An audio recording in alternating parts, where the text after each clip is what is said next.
ગઈકાલે આપણે વાત અટકી હતી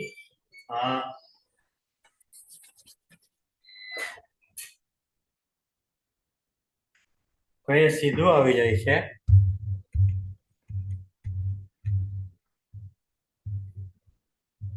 આપણે બાકીના ઓફલાઈન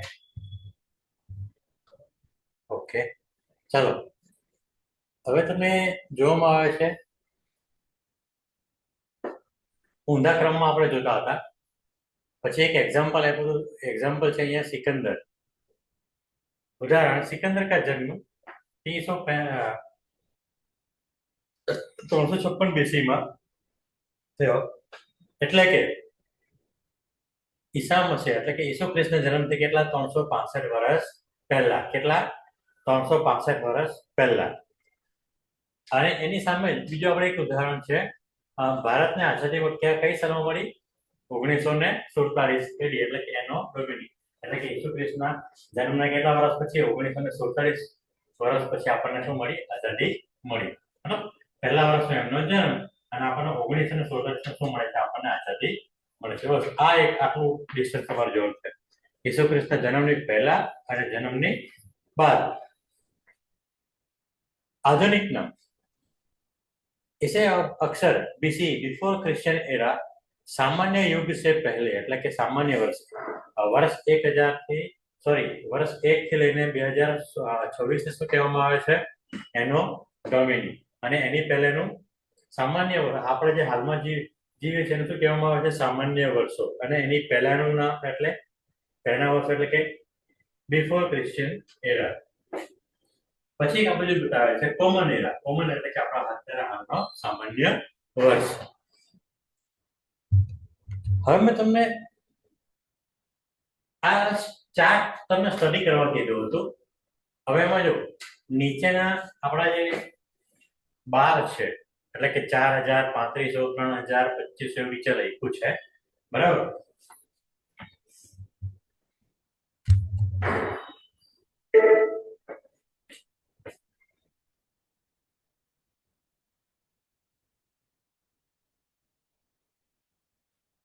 તો એમાં આપણે શું કરતા હતા કોઈને કઈ યાદ છે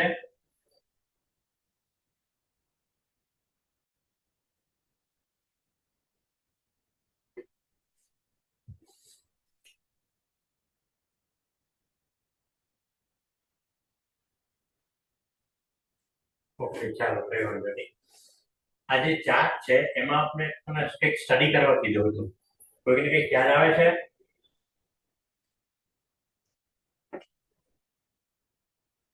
કોઈને કઈ યાદ આવે છે કેમ પૂછું છું હું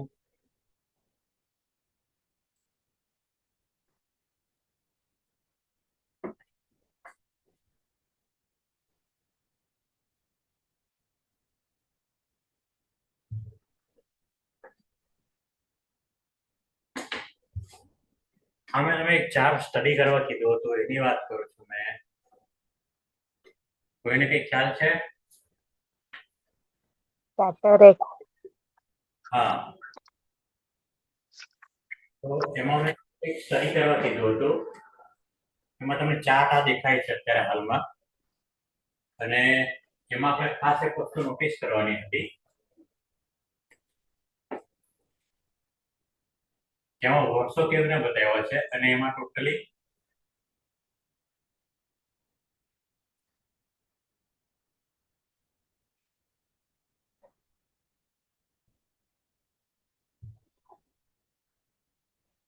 જો 403500 હવે જે 4000 તમને લાઈનમાં દેખાય છે એની પહેલા શું છે સ્ટોન એજ છે અને એની ઉપર જો મહેરગ્રહ લખેલું છે એ શું છે મહેરગ્રહ એક સંસ્કૃતિ સભ્યતા છે ઇન્ડસ વેલી અને સિંધુ ઘાટી સભ્યતા કરતા પણ જૂની પછી જો 3500 થી ચાલુ થાય 3000 થી ચાલુ થાય છે અર્લી હરપ્પન પછી ક્યાં સુધી છે 1500 સુધી બરાબર મેચર હરપ્પન અને બ્રોન્ઝ હરપ્પન બરાબર બ્રોન્ઝ એજ તો આ 3 થી 4 આપણને કાળ બતાવ્યા છે અને એની ઉપર જો ઇન્ડસ વેલી તો આનો મતલબ શું થાય છે કોઈને કઈ કહેશો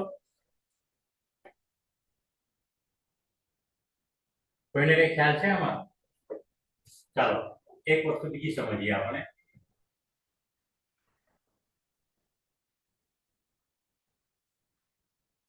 આમાં એક વસ્તુ આપણે બીજી કરવાની છે.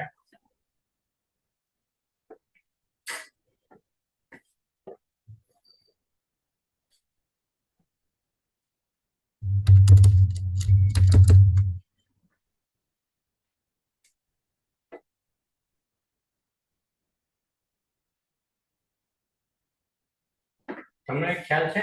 સમજો કે કોઈ પણ એક જગ્યા આપણે માની લઈએ. દાખલા તરીકે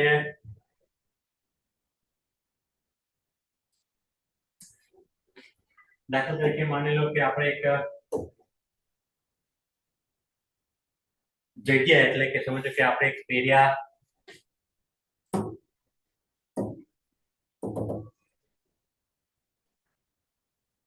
એક જગ્યાને આપણે માની લઈએ અત્યારે કે લોથલ, બરાબર.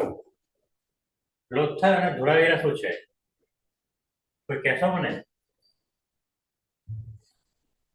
લોથલ અને ધોળાવીરા શું છે?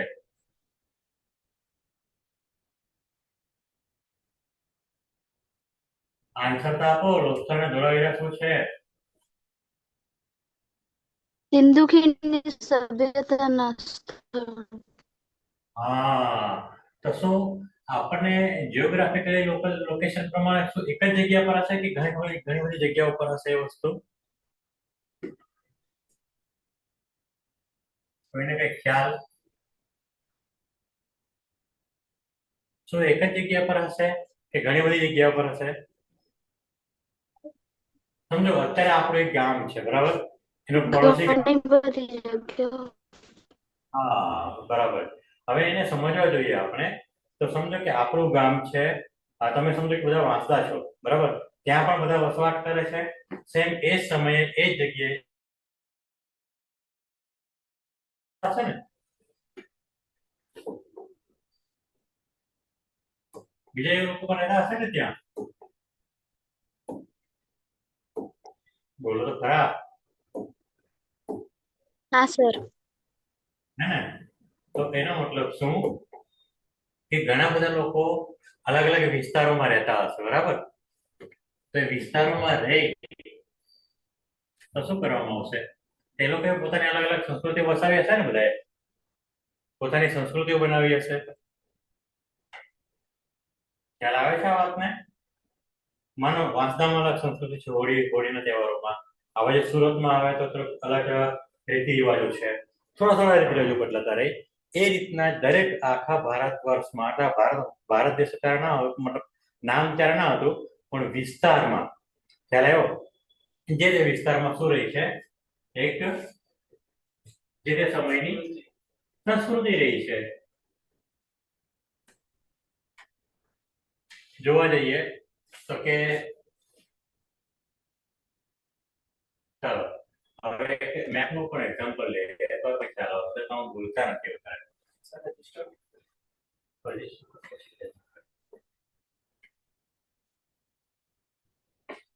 સમજો કે અલગ અલગ વિસ્તારોમાં અલગ અલગ,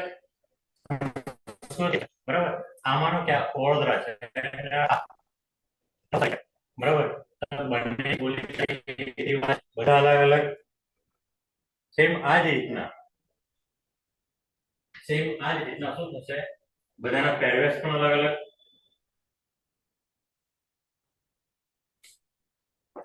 પછી બધાના ખોરાક પાણી અલગ અલગ. આ વસ્તુ છે કે અલગ અલગ સમયે શું થશે તમને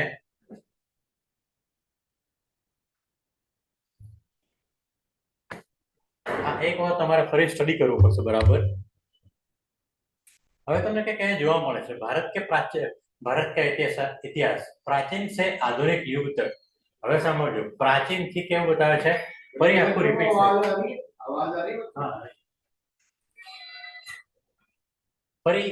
રિપીટ થાય છે. જો પ્રાચીન ભારત અહીંયા લખ્યું છે એક ફોટોગ્રાફમાં 3300 BCE, એટલે કે બિફોર ક્રિશ્ચિયન એરા, ક્યાં સુધી? 600 સુધી. 3300 થી 19 સુધી શું છે? સિંધુ સરસ્વતી સભ્યતા. સાથે લખ્યું છે મોહેંજો-દડો, હડપ્પા અને ધોળાવીરા. આ એક આપણને ટાઈમ લાઈન અને ચિત્ર સહિત બતાવ્યું છે, બીજું કશું જ નથી એમાં. પછી આ એક નંબર અને આ બે નંબર પર ધ્યાન આપો. મહાજનપદ और धार्मिक क्रांति। समझो આપણે वैदिक काल કહેવાશે કયો કાળ वैदिक काल महाजनपद और धार्मिक क्रांति जो 600 થી લઈને 322 BC એટલે કે 16 महाजनपद કયા ગયા હતા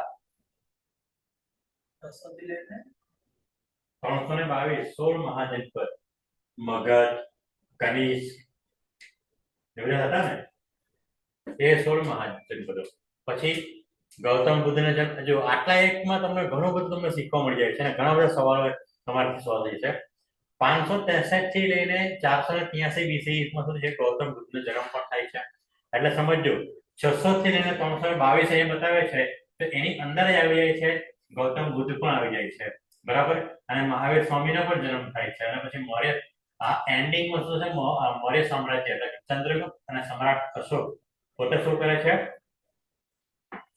બોલો પોતાનું મૌર્ય સામ્રાજ્ય સ્થાપે છે પછી જો ત્રીજા નંબર ઉત્તર મૌર્ય અને સંગમ ગુપ્ત કાળ 200 થી લઈને 600 સી 200 BC એટલે કે ઈસુ ખ્રિસ્તના જન્મના 200 વર્ષ પહેલેથી લઈને 600 CE એટલે કે 600માં વર્ષ એટલે 1947 થી લઈને કેટલા વર્ષ 1300 વર્ષ પહેલા સુધી શું છે જોજો અંદર ધ્યાન આપજો 200 BC થી લઈને 200 CE એટલે કે ઈસુ ખ્રિસ્તના જન્મના 200 વર્ષ પહેલેથી લઈને અત્યારે કોમન એરા સામાન્ય વર્ષ એટલે ઈસુ ખ્રિસ્તના જન્મના 200 વર્ષ સુધી જોજો કોણ સામ્રાજ્ય આવે છે ભારતમાં પૂરા ભારતમાં શક કુષાણ અને સંગમ સાહિત્ય સાંભળજો શક કુષાણ અને સંગમ સાહિત્ય હવે 320 થી લઈને 550 કોમન એરા સાંભળજો કયો છે 320 થી લઈને 550 કોમન એરા એટલે કે ઈસુ ખ્રિસ્તના જન્મના 320 વર્ષ પછીથી અને 550 વર્ષ સુધી બરાબર એટલે કે આજથી એક્ઝેક્ટલી જોવા જઈએ આપણે તો કેટલા વર્ષ સુધી પહેલાથી 1700 વર્ષ પહેલા આજથી કેટલા 1700 વર્ષ પહેલા ગુપ્ત સામ્રાજ્યની સ્થાપના થાય અને ગુપ્ત સામ્રાજ્યને કયા નામથી ઓળખવામાં આવે છે સ્વર્ણયુગ ભારતનો સ્વર્ણ યુગ અને એક મહાન વ્યક્તિનો જન્મ થાય છે બે બતાવવામાં આવે છે આર્યભટ્ટ અને કાલિદાસ આર્યભટ્ટ શાના માટે જાણીતા છે ઓનલાઈન આર્યભટ્ટ શાના માટે જાણીતા છે બોલો આર્યભટ્ટ શાના માટે જાણીતા છે ઝીરો ઇન્વેન્ટર ઓફ ઝીરો અને કાલિદાસ શાના માટે ઓનલાઈન કાલિદાસ શાના માટે જાણીતા છે મહાન કવિ હતા ઓકે ચાલો 4th નંબર પર શું છે આવું નહીં ચાલે ભાઈ આવું નહીં ચાલે ઓનલાઈન આન્સર આપવા પડે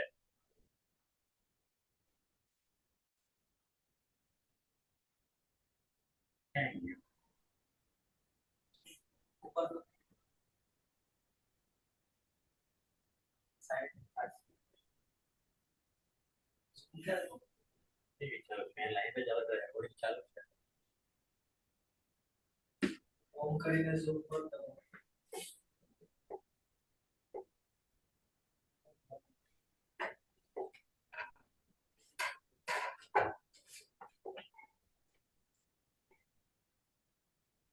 બેન જવાબ તો આપો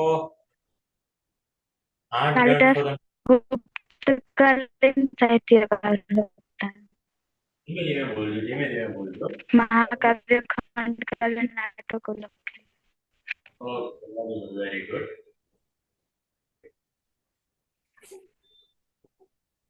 બીજા લોકો કેમ નહીં જોઈન થતા છે કાલિદાસ પોએટ હતા સંસ્કૃતમાં વાહ વેરી ગુડ ચાલો હવે થોડું નોલેજ રાખવાનું બરાબર પછી જો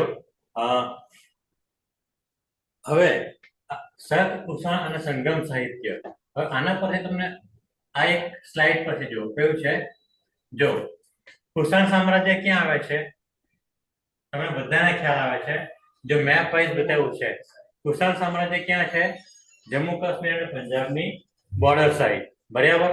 ગુપ્ત સામ્રાજ્ય, પાલ સામ્રાજ્ય ક્યાં ક્યાં આવે છે, બરાબર, નોટિસ કરી લેવાનું, એટલે આપણને જીઓગ્રાફિકલ લોકેશન નો ખ્યાલ રહે. પછી નેક્સ્ટમાં જો મૌર્ય સામ્રાજ્ય, ગુપ્ત સામ્રાજ્ય અને ચોલ સામ્રાજ્ય એન્ડિંગ ના સમયમાં છે. બાજુમાં બતાવ્યું છે સિંધુ ક્ષેત્ર, આર્યવ્રત અને દ્રવિડ. ફરીથી આના પર આવો, બરાબર, નોટિસ કરી લેજો કે ક્યાંથી સ્ટાર્ટ થાય છે. જે મેઇન ઉદ્ભવ સ્થાન હતા સામ્રાજ્યોના, એનું આખું જીઓગ્રાફિકલ આપણે મેપ બતાવવામાં આવે છે. અને આ બાજુ બાજુના પણ એક બતાવે છે, હિન્દ યવન, સિંધુ, શક આક્રમણકારીઓ કઈ દિશાથી આવ્યા ને એ બતાવવામાં આવે છે. અને સામ્રાજ્ય પોતે ક્યાં સ્થાપેલું હતું એ બતાવે છે. ખ્યાલ આવે છે બધાને? વિદિશા, ઉજ્જૈન, પાટલીપુત્ર એ બધા શું છે? બધા સામ્રાજ્યોના ઉદ્ભવ સ્થાન. પછી અહીંયા શું બતાવવામાં આવ્યું છે? સમ્રાટ અશોક અને ચીનના રાજાનું બતાવવામાં આવે છે, ચીન સામ્રાજ્ય. અને બાજુમાં શું છે? અશોક કે શિલાલેખો કા માનચિત્ર, એટલે કે અશોક, સમ્રાટ અશોકના શિલાલેખો આપણને ક્યાં ક્યાં મળેલા છે ત્યાં બતાવ્યા છે. જો ગિરનાર તો ગુજરાત, બરાબર. પછી ધૌલી ઓડિશા, ગ્લોરિયા બિહારમાં, બરાબર. અને સારનાથ ક્યાં છે? ઉત્તર પ્રદેશ. એમાં શું શું આપવામાં આવ્યું છે એ બતાવવામાં આવ્યું છે, એટલે શું શું ઉદ્દેશો આપ્યા છે એ બતાવે છે. પછી અંદર આપણે જઈએ,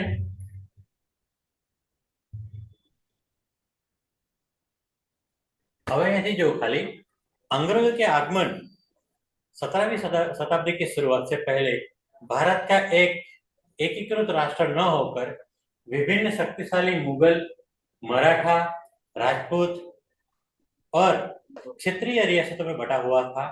मानचित्र मुख्य रूप से 500 से अधिक रियासतों, स्वतंत्र राज्यों तथा मुगल साम्राज्य के प्रभाव के क्षेत्र से बना था। હવે તમને આમાં શું ખ્યાલ આવે છે? આપણે સ્ટેટમેન્ટ લખ્યું છે, જો એકીકૃત રાષ્ટ્ર ન હોकर, એટલે આપણને ખબર છે કે દેશી રાજરાઓ કેટલા હતા આપણા? 500 ને સમથિંગ સમથિંગ કંઈક હતા, બરાબર. પછી શક્તિશાળી મુગલ, એટલે કે કોણ હતા? અકબર એન્ડિંગમાં, બરાબર. એન્ડિંગમાં શક્તિશાળી રાજાઓમાં બહાદુર શાહ જફર એન્ડિંગ હતા, એન્ડિંગના મુગલ બાદશાહ હતા, પણ એ બહુ એટલા બધા પાવરફુલ ના રહ્યા હતા. મુગલ સામ્રાજ્ય ઓછું થઈ ગયું હતું. અને મરાઠા સામ્રાજ્ય, કઈ ખ્યાલ છે મરાઠા સામ્રાજ્ય વિશે? મરાઠા સામ્રાજ્ય શોર્ટ ટાઈમ માટે બહુ મોટું સામ્રાજ્ય થયું હતું, લગભગ 50, 60, 70 વર્ષ માટે. એનાથી વિશેષનું સામ્રાજ્ય નથી. રાજપૂત સામ્રાજ્ય ક્યાં આવ્યું? તમને કઈ ખ્યાલ છે? રાજપૂત સામ્રાજ્ય, રાજપૂતોનું ઓલમોસ્ટ રાજસ્થાન, મધ્યપ્રદેશનું ગ્વાલિયર થી લઈને રાજસ્થાનના આખું રાજસ્થાન, અત્યારે હાલનું આખું રાજસ્થાન શું કહેવાશે? राजपूताना. याद रखो, राजपूताना. और क्षेत्रीय रियासतों में बटा हुआ था. आनो मतलब क्षेत्रीय रियासतों में बटा हुआ था. क्षेत्रीय रियासतों શું કહેવામાં આવે છે આને? क्षेत्रीय रियासतों मतलब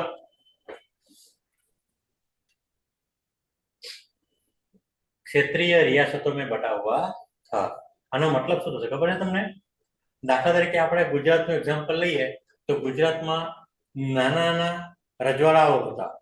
દાખલા તરીકે ભાવનગરનું રજવાડું, પછી એની કરતા મોટું એક સૌરાષ્ટ્રનું રજવાડું હતું, બરાબર. એ છે શું કહેવાય છે એને? क्षेत्रीय रियासत કહેવામાં આવે છે.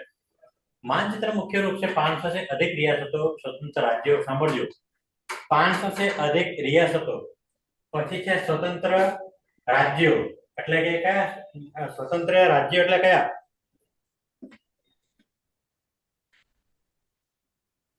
સ્વતંત્ર રાજ્ય એટલે કયા કહેવાશે? વાંસદા નજીકનું ડાંગ હાલમાં પણ સ્વતંત્ર રાજ્ય કહી શકાય છે એને.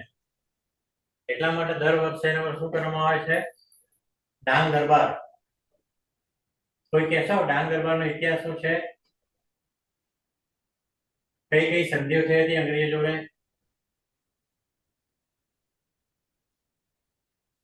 ઓનલાઈન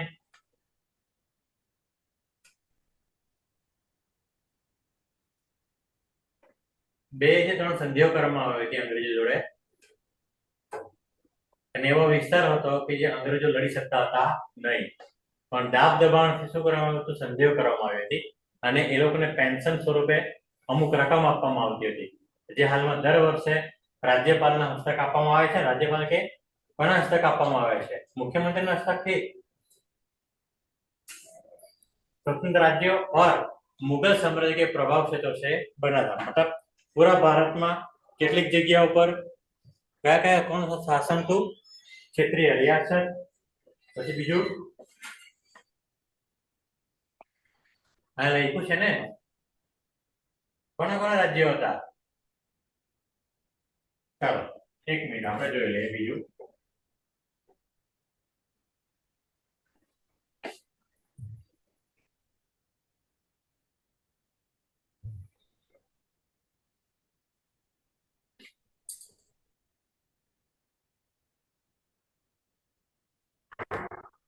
ચાલો આ એક ભારતનો આપણી પાસે માસ્ટર થાય છે નાનું, બરાબર. હવે એમ જોવા જઈએ તો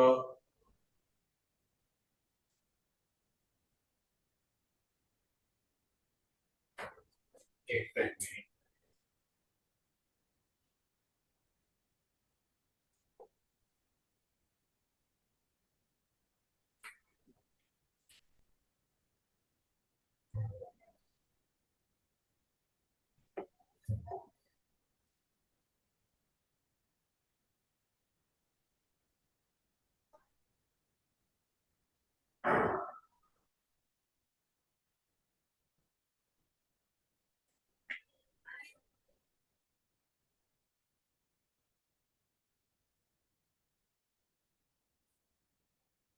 કંઈક દેખાય છે એવા? સમજો એક નાનું એક તમે આ સ્ક્રીનશોટ જેવું રાખ્યું છે. જો દિલ્હી દેખાય છે, દિલ્હીમાં શું હતું? મુઘલ સામ્રાજ્ય. સાંભળજો બરાબર. પછી જયપુર, પુષ્કર, અમદાવાદ, સોરી એક મિનિટ,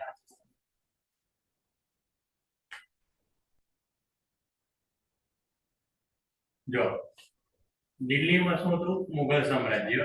પછી અહીંથી ભેગું થઈને થોડુંક જયપુરનો ભાગ બી, બરાબર, રાજપૂતનું હતું, બરાબર. પણ દિલ્હીના અંદર, દિલ્હી સત્તાની અંદર જયપુર. સર તમારો અવાજ નથી આવતો. હવે આવે છે? આવે છે અવાજ?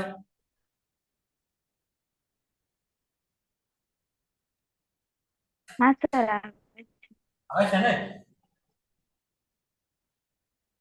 હેલો, આવે છે અવાજ બધાને? આવે છે. Okay okay okay. જો આ સાઈડ પર આપણું મુઘલ સામ્રાજ્ય. કયું સામ્રાજ્ય? મુઘલ સામ્રાજ્ય, બરાબર. ઉદયપુરમાં એન્ડિંગમાં કોણ હતા? રાણા કોણ હતા? નહીં નહીં, એન્ડિંગમાં અંગ્રેજોની આવતા પહેલા રાણા ભૂપત રાવલ સમથિંગ, ભૂપાલ સિંહ, ભૂપાલ. શું નામ? યાદ રાખજો બરાબર. થોડા હેન્ડીકેપ જેવા હતા. ઉદયપુરના રાણા, બરાબર. પછી જેસલમેર સાઈડ પણ મને ખ્યાલ નથી, પણ આ જયપુર બાજુ, જયપુરની જે રિયાસત હતી, તમે બધું જોયો, જોધા અકબર મૂવી જોયું હશે. અકબરના સમયથી જયપુર રિયાસત પણ નામ આવી ગઈ હતી દિલ્હી સલ્તનતના અંદરમાં, બરાબર. પછી આ બાજુ અહીંયા તમને બતાવું છું, આ મધ્યપ્રદેશ, સાગર, અને આટલાક પર આવે છે, મેં તમને વાત કરી હતી મહારાજા છત્રસાલ સિંહ, બરાબર. બુંદેલખંડ નામ સાંભળ્યું છે ને? બુંદેલખંડ, બરાબર. અને ત્યાંથી પછી રાણી લક્ષ્મીબાઈ એ સાસરે ગયા હતા. ખ્યાલ છે ને? આટલો ખ્યાલ છે? યાદ રાખજો, બરાબર. અને પછી આટલામાં ગ્વાલિયર, ગ્વાલિયર આટલો ભાગ બી રાજપૂતો હતા. એટલે રાજપૂતાના ના કહેવાતું હતું, પર અમુક અમુક રાજાઓ રાજપૂત હતા. અને પછી આ તો આપણને ખ્યાલ છે, બરોડા થી લઈને મુંબઈ કયું સ્ટેટ કહેવાતું હતું? કયો સ્ટેટ કહેવાતો હતો? કયો સ્ટેટ કહેવાતો કોઈને કઈ ખ્યાલ છે? બરોડા સ્ટેટ યાદ છે કે નહીં? પછી તો આ બાજુ કયું હતું? એ એન્ડિંગની વાત કરું છું આપણે. એન્ડિંગ એટલે કે અંગ્રેજો ભારતમાં આવ્યા ને એ સમયની વાત કરું છું. અહીંયા તો આપણે પેલા સયાજીરાવ ગાયકવાડ હતા ત્યારે બરોડા સ્ટેટ મરાઠા સામ્રાજ્ય એન્ડિંગમાં હતું. સાંભળજો બરાબર, મરાઠા સામ્રાજ્ય એન્ડિંગમાં હતું એટલે મરાઠા સામ્રાજ્ય વખતે એક રિયાસત આપી દેવામાં આવી હતી, બરોડા સ્ટેટ. હવે સમજ પડી બધાને? બરોડા સ્ટેટ લગભગ આપણે અહીંયા સુધી વાપી સુધી જેવું હતું, આટલા ભાગ સુધી જેવું હતું. નાસિક પણ એમાં આવ્યું હતું બરોડા સ્ટેટમાં. પછી છે આ બાજુ વેસ્ટ બંગાળ. આપણને ખબર છે કે અંગ્રેજોએ એન્ટ્રી ભારતમાં ક્યાંથી લીધી હતી? વેસ્ટ બંગાળ સાઈડથી એન્ટ્રી લીધી, બરાબર? પશ્ચિમ બંગાળ સાઈડથી. યાદ રાખજો બરાબર, પશ્ચિમ બંગાળ સાઈડથી એન્ટ્રી લીધી અને પછી ક્યાં યુદ્ધ ક્યાં થયા? ઓનલાઈન બધા યુદ્ધો ક્યાં થયા? પ્લાસીનું યુદ્ધ. આટલા પર કે ધનબાદ ક્યાં? સિરાજુદ્દૌલા અને અંગ્રેજોની સેના ક્યારે આવ્યું? કયા સાલમાં? 1757. બરાબર. આ સમયથી અંગ્રેજો અહીંયા એન્ટ્રી લે છે. એટલે મારો બતાવવાનો ટાર્ગેટ આવું હતું કે આપણે અંગ્રેજો ભારતમાં આવ્યા ત્યારે કઈ જગ્યા ઉપર કોનો શાસનો હતા, બરાબર? પછી આપણા ગુજરાતમાં દેશી રાજવાડા હતા, અહીંયા રાજકોટ, ભાવનગર, બરાબર? પછી બાકી સૌરાષ્ટ્ર એમ કેમ હતું અને કચ્છના રાપર, આટલા પર રાપર કરીને જગ્યા છે કોઈ, ત્યાંનું એક દેશી રાજવાડા હતા, ઘણા બધા. ખ્યાલ આવશે બધાને? પણ એક વસ્તુ બીજી યાદ રાખજો કે અંગ્રેજો ભારતમાં આવે છે એની પહેલા આપણી પાસે પાકિસ્તાન પણ આપણી સાથે હતું, બરાબર? ત્યારે આપણે જ ભાગ હતો ને પાકિસ્તાનનો. હવે ખ્યાલ આવે છે ઓનલાઈન? પછી આ નૈનીતાલ છે, પછી ઘણી બધી જગ્યાઓ છે, આ ગોરખપુર, બરાબર? પછી આ મુઝફ્ફરપુર, દેવધર, સંબલપુર. આની એક સંબલપુર નામની એક સંધિ આવે છે, અંગ્રેજો અને રાજા જોડે એક સંધિ થાય છે, તે આગળ આપણે ચેપ્ટરમાં આવે છે. ખ્યાલ આવે છે? દક્ષિણ ભારત તો આ બાજુ આપણે તેલંગાણા દેખાય છે, આપણું કર્ણાટક સાઈડનો એરિયા નીચે, બરાબર? ત્યારે ટીપુ સુલતાન હતા, ખ્યાલ આવ્યો? અને આ બાજુ કોણ હતું બીજું? વિજયનગર સામ્રાજ્ય આટલેથી નીચે હતું, આંધ્રપ્રદેશથી નીચે આખું, બરાબર? એમણે પોતાનો શાહી ખજાનો કોને આપ્યું? છત્રપતિ શિવાજી મહારાજને આપ્યું. આ તમને મેં વાત કરી ગયો તો ઓનલાઈન ખ્યાલ છે?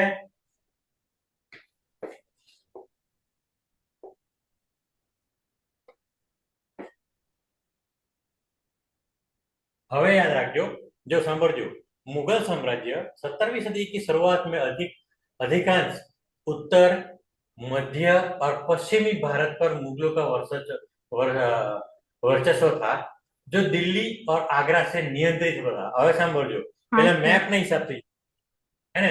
17वीं सदी की शुरुआत में अधिकांश उत्तर, मध्य और पश्चिमी भारत पर मुगलों का वर्चस्व था, जो दिल्ली और आगरा से नियंत्रित होता था. શું કહે છે? દિલ્હી और आगरा से नियंत्रित होता था. હવે બીજું સમજો, આ વસ્તુ કેમ આપણને આવું કહેવામાં આવે છે અને અંગ્રેજી આ વસ્તુ કેમ એન્ટ્રી લેવી પડી?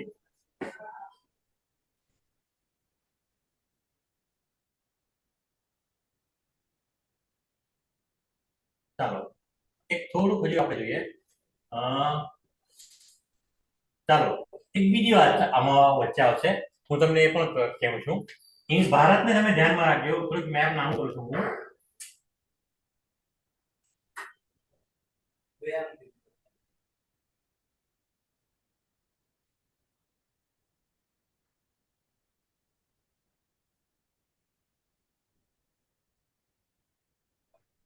ચાલો હજુ થોડું ઉપર લઈ જાય તમને ખ્યાલ આવશે.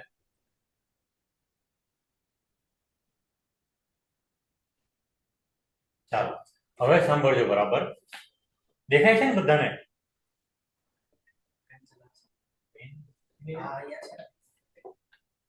યાદ રાખજો અંગ્રેજોએ આવવાનું ક્યાં હતું? હા સર. અહીં, બરાબર.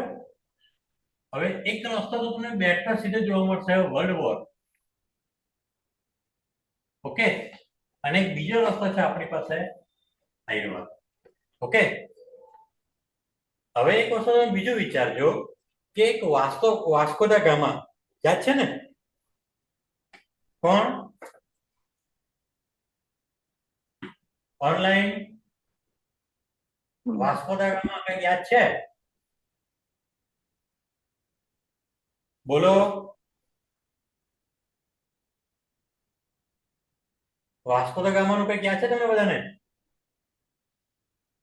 એમ કેમ છે કે ભારતની ખોજ એમણે કરી હતી. આપણા ભારતમાં તો લોકો રહેતા જ હતા, બરાબર છે હે ને? એ કોના માટે શોધ કરી હતી? બ્રિટિશર્સ માટે, બરાબર. હવે એકચ્યુઅલી એ અહીંથી પ્રવાસ ચાલુ કર્યો એને. ક્યાંથી? સ્પેન પોર્ટુગલ સાઈડથી પ્રવાસ ચાલુ કર્યો. હવે વિચારો, એ વ્યક્તિ આ બાજુથી ચાલતો કે ઘોડા ઉપર આવી શકવાનો નથી. અને એનો સ્પેશિયાલિટી હતી, એ નાવિક હતો. શું હતો? નાવિક એટલે કે એ જહાજના કેપ્ટન જેવા હતા, બરાબર.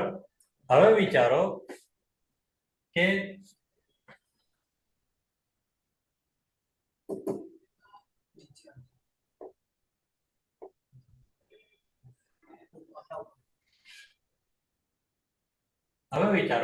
એ વ્યક્તિ ક્યાંથી આવે છે?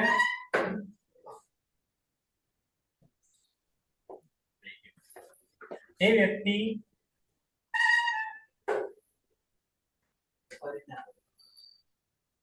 આમ આવે છે ને? ઓનલાઈન સાંભળજો બરાબર. વાસ્કો દ ગામાનો સી રૂટ આ રીતનો હતો, બરાબર. હવે એ આવ્યો કેવી રીતના? પહેલા આ વસ્તુ સમજી લઈએ કે વાસ્કો દ ગામા ભારત સુધી આવ્યા કેવી રીતે, હે ને? હવે આપણને તમે ઘણી બધી મૂવીમાં જોયું હશે કે કોઈ પણ જહાજનો કોઈ કેપ્ટન હોય, બરાબર, એ રસ્તો કેવી રીતના શોધે છે? તો તમે જોયું હશે કે દૂરબીન અને બીજું એક છે કંપાસ, હોકાયંત્ર, બરાબર, એ પોતાની પાસે રાખે. ખ્યાલ છે આટલું? હવે સમજો કે એ પોર્ટુગલ થી નીકળે છે કે કોઈ જગ્યા પરથી નીકળે છે આટલા રસ્તેથી, બરાબર. તો આ જે હવે કે એક્ઝેક્ટલી છે ને એક પોઈન્ટ હતો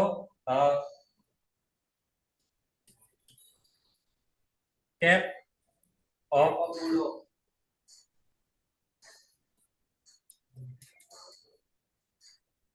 ગુડ હોલ્ડ, એટલે કે આવો એક નિર્જન ટાપુ હતો આટલાક પર. આ સમથિંગ આટલાક પર હશે, બરાબર. એ ટાપુ, હવે એ જે એની પહેલા જે નાવિક આવી ગયા હતા ને, એ નવો દરિયા રૂટ શોધતા હતા ભારત સુધી જવાનો. પણ આના કરતા જે આગલો નાવિક આવ્યો હતો તે અહીં સુધી આવી ગયો હતો, બરાબર.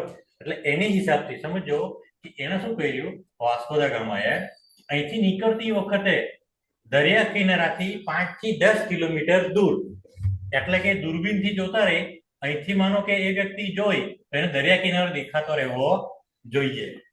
હવે દરિયા કિનારો દેખાતો રહેવાનું કારણ શું? કે ડાયરીમાં એને એવું લખેલું હતું, એના કરતા આગલા પહેલા જે નાવિક આવ્યા હતા કે તમે દરિયા કિનારાથી થોડા નજીકમાં ચાલતા બોટ બાય બોટ જશો તો વચ્ચે એક ટાપુ આવશે, નિર્જન ટાપુ, કેપ ઓફ ગુડ હોપ, બરાબર. ત્યાં એ રાતના રોકાયા હતા.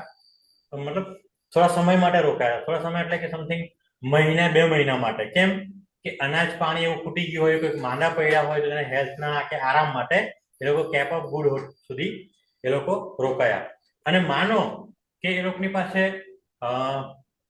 જમવાનું બનાવવા માટે સાધનો ખૂટી જાય કે અનાજ ખૂટી જાય તો નજીકની કોઈ જગ્યા ઉપરથી ઉભા રહીને, મતલબ નજીકના કોઈ જગ્યા પર પોતાનું જહાજ ઉભાવીને અઠવાડિયું 2 અઠવાડિયું રોકાઈને શું કરવું પડે? એ લોકોએ ખરીદી કરી લેવી પડે અને ફરી પોતાનું જહાજ લઈને નીકળવું પડે. અમાનો એને એવી ડાયરીમાં એમની કરતા જે પહેલા નાવિક આવ્યા હતા એમની ડાયરીમાં એવું લખાયું હતું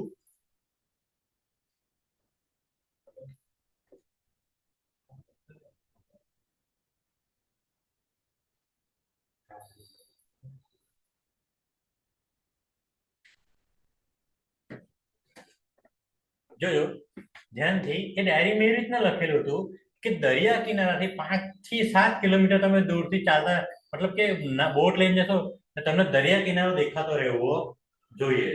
એટલે એ હિસાબથી નાવિકો આવ્યા, આખું કેપ ઓફ ગુડ પર રોકાયા, ઘણી વખત બીમાર બી પડ્યા હતા. પછી એ લોકોએ આપણે જે કેરીનો પણ એ લોકોએ બહુ જબરજસ્ત ખોરાક તરીકે ઉપયોગ કર્યો હતો, મેડિસિન તરીકે. કારણ કે ઘણા સમયથી એ સમુદ્રમાં રહ્યા હોય મહિનાઓ સુધી, તો એ લોકોએ તો ઉપયોગ પણ કર્યો.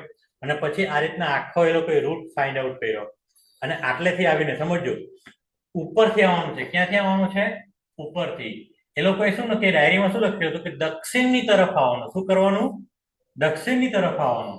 પછી જ્યાંથી તમને પૃથ્વીનો છે મતલબ કે જમીનનો ભાગ દેખાતો બંધ થાય, શું કરવાનું? જમીનનો ભાગ દેખાતો બંધ થાય તો એની સાથે સાથે તમારે કઈ દિશામાં જવાનું? પૂર્વ દિશામાં. કઈ દિશામાં જવાનું?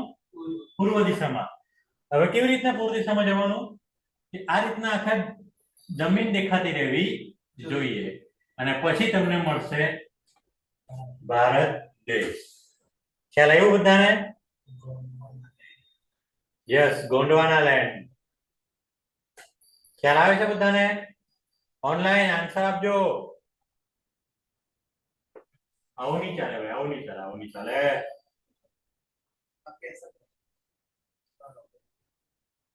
આન્સર આપવું પડશે ભાઈ, આન્સર આપવું પડે, બહુ મહેનત લાગે. હવે answer નહીં. હવે ખ્યાલ આવ્યો બધાને? ઓકે, ચાલો, વેરી ગુડ. હવે મુઘલ સામ્રાજ્ય આપણે જોયું ક્યાં ક્યાં? तो एक क्षेत्रीय रियासतों दक्षिण में बीजापुर, गोलकुंडा और बहमनी सल्तनत तथा दक्षिण पश्चिम में मराठा शक्ति तेजी से उभर रही थी। राजपूताना में राजपूत राजाओं का शासन था। मतलब आमा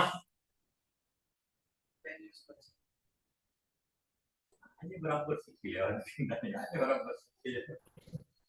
बड़ी जगह जाते हैं। હવે સમજી ગયા મેં. ચાલો, હવે આપણે એક વસ્તુ જોઈએ અહીંયા. આ આપણું ભારત દેખાય છે ને બધાને? હવે સમજો શું વાત કરી છે અહીંયા. જો વિજયનગર સામ્રાજ્ય આવ્યું, ઓકે, મરાઠા સામ્રાજ્ય આટલું, પછી ગોલકુંડા ક્યાં? અહીંયા જ છે, ઓકે. ગોલકુંડા શાના માટે કહેવામાં આવે છે? ત્યાંથી આપણે કોહિનૂર ડાયમંડ, યાદ છે? કોહિનૂર ડાયમંડ એકચ્યુઅલી માલિક અહીંયા હતા, ઓકે. પછી આપણે રાજપૂતાના રિયાસત, પછી બીજું મુઘલનું આટલાક પર હતું, હે ને? પછી બીજું શું આવે છે? વિજયનગર સામ્રાજ્ય. એક મિનિટ જોઈ લે ને, આ લોકો બોલતા નથી. ચલો, બહમની સાથે બીજાપુર. બીજાપુર કોને કહેવાયું? બીજાપુર મહારાષ્ટ્ર. યસ, મહારાષ્ટ્ર સાઈડ, है ना? પછી भू राजनीतिक सीमाएं मतलब उस समय कोई आधुनिक या निश्चित राष्ट्रीय सीमा नहीं थी। राज्यों की सीमाएं युद्धों और संधियों के साथ बदलती रहती थी। आना मतलब શું? આનો મતલબ શું? ચાલો એક વસ્તુ જોઈ લઈએ આપણે કે સમજો અંગ્રેજોની એન્ટ્રી તો આપણે અહીંથી થાય છે, બરાબર? પ્લાસીનો યુદ્ધ થાય છે અહીંયા, બરાબર? કયા? 1757. એટલે અંગ્રેજો અને સિરાજુદ્દૌલાની સંધિ થઈ ગઈ. એટલે પશ્ચિમ બંગાળ કોનું? અંગ્રેજોનું. અંગ્રેજો શું કરશે? ગોડાઉન બનાવશે. ફેક્ટરીઓ કોઈ બનાવેલી નથી, પણ શું હતા? ગોડાઉન. ગોડાઉન શાના માટે? કે વસ્તુઓને સ્ટોર કરવા માટે અને પછી અહીંથી રવાના કરવા માટે, ઓકે. ખ્યાલ આવ્યો ને? પછી એમણે કોની જોડે યુદ્ધ કર્યું? મગધ ગયા એમ કે છે આટલાક પર, ઓકે. એટલે પછી આની જોડે સંધિ થઈ ગઈ, યુદ્ધ જીતી લીધું, એટલે વિસ્તાર. એટલે જો અંગ્રેજોનો વિસ્તાર વધતો ગયો, બરાબર. હવે બીજું વસ્તુ સમજીએ આપણે.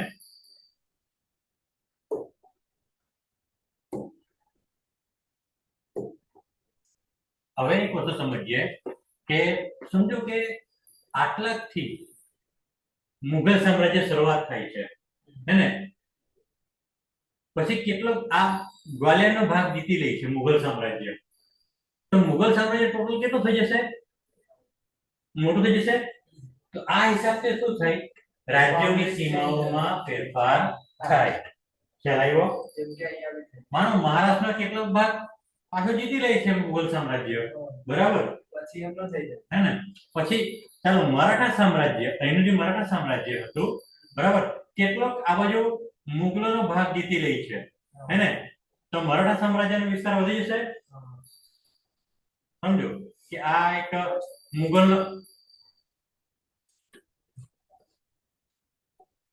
મુગલોનો ભાગ હતો એવા, બરાબર, અને આ મરાઠાનો હતો પહેલેથી આટલો, બરાબર. મરાઠા સામ્રાજ્ય પાછો આટલું જીતી લે છે, આ ભાગ પાછો જીતી લે છે આટલો.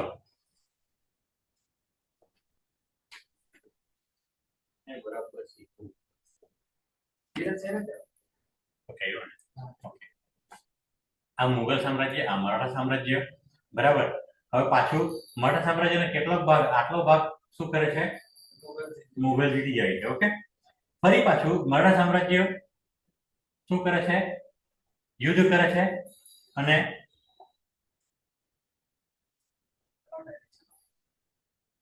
પાછો આટલો ભાગ શું કરે છે? કેપ્ચર કરી લે છે. તો મુગલ સામ્રાજ્યની સીમા પાછી આટલી ઘટી જાય છે. તો આ રીતના શું થાય છે? સીમાઓમાં ફેરફાર થાય છે. સીમાઓમાં ફેરફાર કે એક તો જો પહેલું એક આવે છે યુદ્ધ, બરાબર, અને એક બીજો પોઈન્ટ આવે છે, બીજું કયું છે? સંધિ. સંધિ કેવી રીતના થાય છે કે માનો આ એક નાનું સામ્રાજ્ય છે, તો અંગ્રેજો પાસે મોટું સામ્રાજ્ય છે, કાં તો કોઈ રાજાઓ પાસે મોટું સામ્રાજ્ય છે, મોટી સેના છે, તો શું કરશે કે ભાઈ તારી જોડે અમે યુદ્ધ કરવા આવીએ છીએ, તો તૈયાર છે, બરાબર. પેલા ભાઈ કે નથી, તો ચાલ સમજૂતી કરી લઈએ. સમજૂતી કરી લે એટલે કે આ નાનું રજવાડાને શું કરશે? એ લોકો પોતાની અંદરમાં સમાવેશ કરી લેશે. ઓકે, હે ને? ચાલો પછી બીજી એક તમને વાત કરું.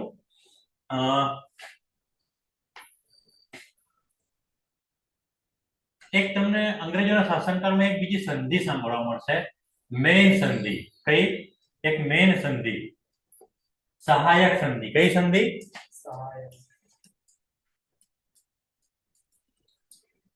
આનો મતલબ શું છે? સહાયક સંધિ મતલબ કે માનો કે બ્રિટિશર્સનું આટલું સામ્રાજ્ય છે, બરાબર, બંગાળનું. આ બાજુ એક નાનું રાજ્ય છે. હવે આટલું સામ્રાજ્ય જો આને બીક લાગવાની છે, હે ને? તો આ લોકો અંગ્રેજો શું કરશે કે ભાઈ આ એક નાનું રાજ્ય છે, આને આપણે કેપ્ચર કરી લઈએ, આટલો ભાગ તો આપણા હાથમાં આવી જશે, એટલે આજુબાજુ બી આપણે હેલ્પ કરી શકીશું. મતલબ કે આપણે એ લોકોને શું કરીશું?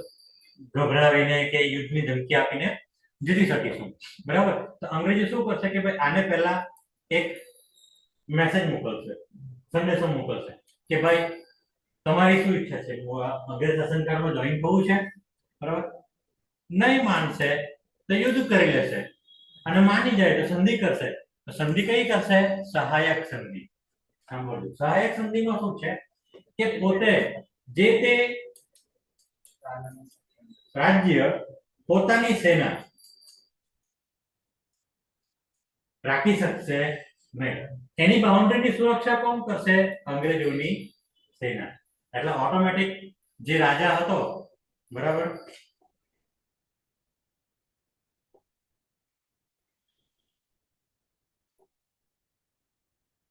રાજા શું છે? રાજા પોતે અંગ્રેજોની સેનાની ડેરામાં આવી જશે, દૂર કશે સંદેશા વ્યવહાર આપલે કરી શકશે નહીં, હે ને? આ એક સિમ્પલ માં વાત થઈ ગઈ. સેકન્ડ, એ પોતે પોતાની સેના બી રાખી શકવાના નથી, એટલે બિચારો પહેલેથી માનો પોતાની સેના બી હોય, અમુક સેનાઓ, બરાબર, એના રાજ્યના માણસો હોય, એ સેના તો હોય નહીં, બરાબર. જ્યારે અંગ્રેજો કોઈ બીજા રાજ્ય જોડે યુદ્ધમાં જોતરાય, મતલબ કે યુદ્ધમાં જવાની હોય, ત્યારે આને પોતાની સેના આને સહાયમાં મોકલવી પડશે.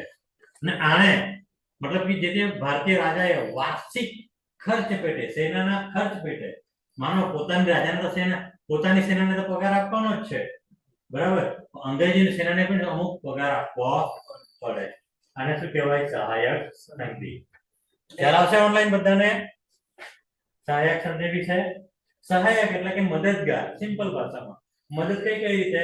અનાજ પાણીમાં, બરાબર, પછી સોના ગોલ્ડમાં આપવાનું જેટલું ગોલ્ડ, બરાબર.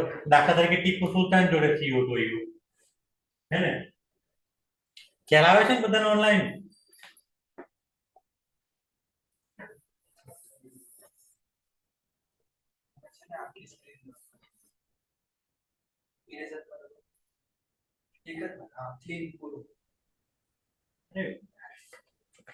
શીખી લેશું ભાઈ, શીખી લેશું.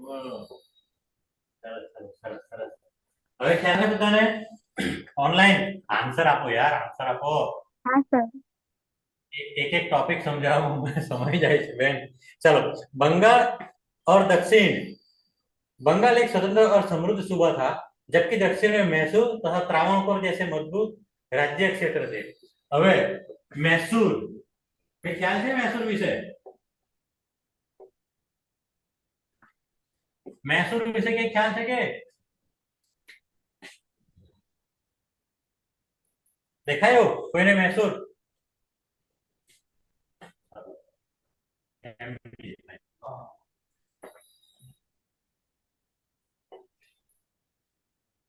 मैसूर દેખાયું હોય બધાને ઓનલાઈન? આવું કેવું? ચાલો, કોણ હતા રાજા?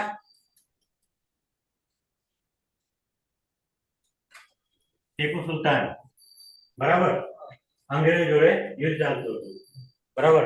પોતાના બે પુત્રો અંગ્રેજોને હાથ લાગી ગયા. બરાબર. પછી એ લોકોએ શું કરવું પડ્યું? બે યુદ્ધ પહેલા જીતા ટીપુ સુલતાન. બરાબર. પછી ત્રીજા યુદ્ધમાં કે સમથિંગ ત્યારે એમના બે પોતાના પુત્રો અંગ્રેજોને હાથ લાગી ગયા. પછી શું કરવું પડ્યું? સંધિ કરવી પડી. તો કેટલા? વાર્ષિક 3 કરોડ આપણે લખવાની ટ્રાય કરીએ. 3 કરોડ. ચાલો, આ થઈ ગયા 300 લાખ થઈ ગયા. આ બાજુ કઈ હોય હવે બે કે ખ્યાલ આવશે બધાને? હે ને? આ શું છે? मैसूर. યાદ રાખજો, मैसूर. અને બીજું કયું રાજ્ય કીધું? ત્રાવણકોર. ત્રાવણકોર ક્યાં છે? ત્રાવણકોર હાલનું તમિલનાડુ સમજી લઈએ આપણે કે છે કશે. આ ભાગ શું કહેવાશે? તમિલનાડુ. ત્રાવણકોર, હે ને? અને બીજું કયું હતું રાજ્ય? હે ને? તો આ બધું મજબૂત રાજાઓ પણ હતા. એવું નહીં હતું કે બસ સામાન્ય રાજાઓ હતા, મજબૂત રાજાઓ હતા કે જે અંગ્રેજોને થોડા કોમ્પિટિશન આપી શકે એવા. યુરોપીય બસ્તીયા. સાંભળજો, અંગ્રેજ આવ્યા એની પહેલા ઘણા બધા વિદેશીઓ ભારતમાં હતા. કયા કયા હતા? Dutch, Holland, Portuguese. બરાબર. એ બધા ભારતમાં હતા. अंग्रेजों 1608 में सूरत से पहले पोर्टुगीज जो समझो लिखुत है. अंग्रेजों 1608 में सूरत से पहले पुर्तगाली, गोवा और डच, फिर फ्रांसीसी व्यापारी केवल तटीय क्षेत्रों में छोटे व्यापारिक केंद्रों, फैक्ट्री के रूप में मौजूद थे. फैक्ट्री जगह पर તમારે કઈ વસ્તુ સમજવાનું? ફેક્ટરી જગ્યાએ તમારે કઈ વસ્તુ સમજવાનું? ગોડાઉન. શું સમજવાનું? ગોડાઉન. ત્યારે ફેક્ટરી કોઈ હતી નહીં. અહીંથી રો મટીરીયલ લેતા હતા અને પોતે પોતાના દેશમાં જે ફેક્ટરી હતી ત્યાં મોકલતા હતા. ઓકે? ત્યારે અહીંયા રો મટીરીયલ સીધું લેતા હતા અને ત્યાં સપ્લાય કરતા. અહીંયા સસ્તું હતું રો મટીરીયલ. જો કયા કયા? सूरत में पुर्तगाली, डच, फिर फ्रांसीसी व्यापारी, तटीय क्षेत्रों में એટલે કે સમુદ્ર કિનારે જે લોકો રહેતા હતા, બહાર અંદર જતા હતા નહીં. એ લોકોનો ખાલી વ્યાપાર એટલે વ્યાપાર, કે માલ ખરીદવાનો, રો મટીરીयल અને ક્યાં મોકલવાનો? પોતાના देश में के रूप में मौजूद थे. मूल रूप से यह केंद्रीकृत प्रशासन के बजाय विकेंद्रीकृत शासकों का भारत था. એટલે કે विकेंद्रीकृत मतलब कि सत्ता कोई एकना हाथમાં રહેતી હતી नहीं, पर सत्ता પોતાના દેશી રાજાઓના હાથમાં હતી. जिसे बाद में अंग्रेजों ने बंगाल एटलस 1779 के माध्यम से एक प्रशासनिक नक्शे में बदला. मतलब बंगाल एटलस मतलब सांभळजो 1757 युद्ध પ્લાસીનું યુગ. બંગાળનું પ્લાસીનું યુદ્ધ. કોણ? સિરાજ. ક્યારે? સિરાજુદ્દૌલા. બંગાળ પર એ લોકોએ શું કર્યો? કબજો કર્યો. એટલે તે બાજુ શું હતું? વધારે પાક તો શું હતું? એ બાજુ શાની પેદાશો વધારે થઈ હતી? શણ. શણ શાના માટે કામ લાગતું હતું? સુતરી દોરી. આપણે જે દોરી બનાવીએ છે ને, સૂતરા, કોથળા, કંતાન, તે દોરીઓ ત્યાં વધારે બનતી હતી અને જહાજમાં મોટે ભાગે બાંધવા માટે ઉપયોગ એ જ થતો, હે ને? તો એ પહેલું ટાર્ગેટ હતું એ લોકોનું કે ભાઈ હવે લાવવું ક્યાંથી? તો અહીંયા ત્યાં વધારે પાકતું હતું. હવે એની પહેલા એક વાત સમજી લો કે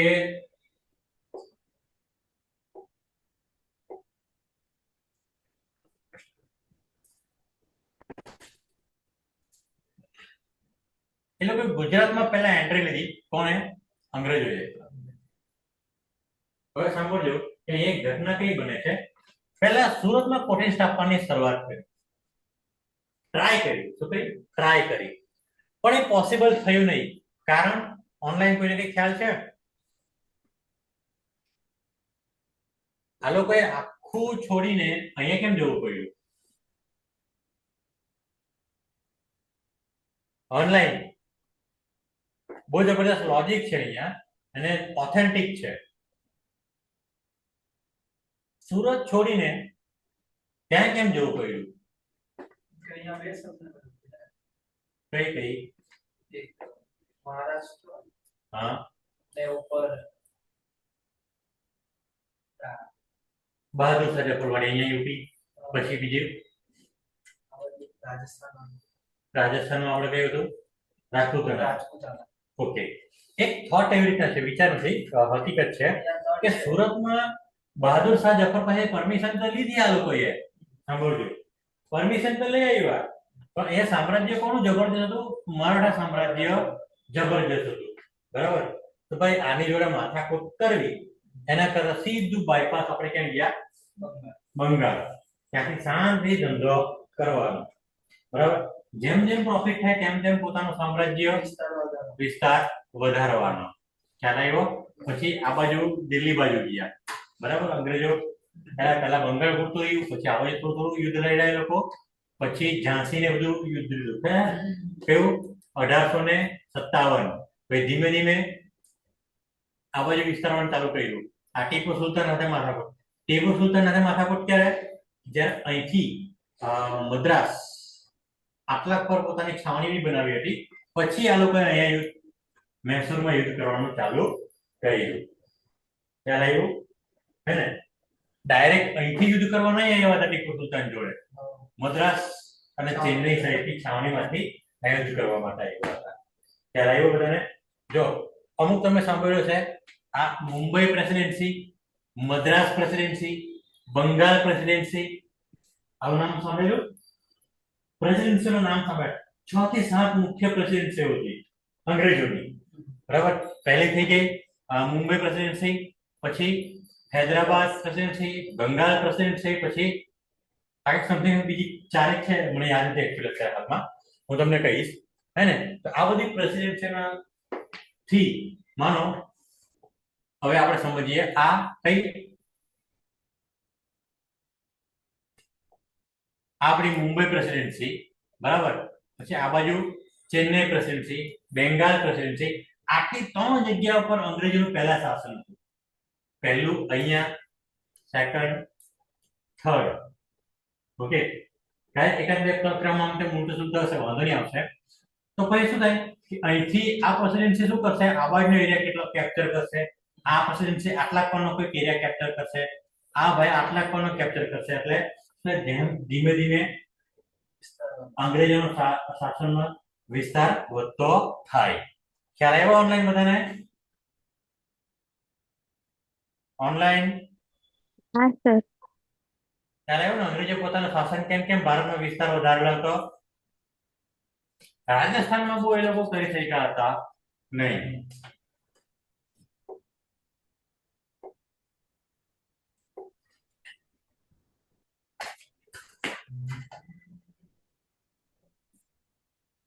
હવે ખ્યાલ આવી ગયો આમાં? આ વસ્તુમાં ખ્યાલ આવી તમને? વિકેન્દ્રીકૃત શાસકો. અને આ કેમ બંગાળ એટલે ખ્યાલ આવી ગયું? ફેક્ટરીની જગ્યા પર આપણે શું સમજવાનું? ગોડાઉન. એ લોકો ફેક્ટરી જ કહે, બરાબર. અને આ કેન્દ્રીકૃત અને વિકેન્દ્રીકૃત માં ખ્યાલ આવી ગયું. આપણા રાજાઓ ઘણા બધા હતા, 500 સમથિંગ ઉપર રાજા રજવાડાઓ હતા. એટલે સત્તા કેવી રહી? બધાના હાથમાં, એટલે વિકેન્દ્રીકૃત કહેવાય. એને શું કર્યું અંગ્રેજોએ?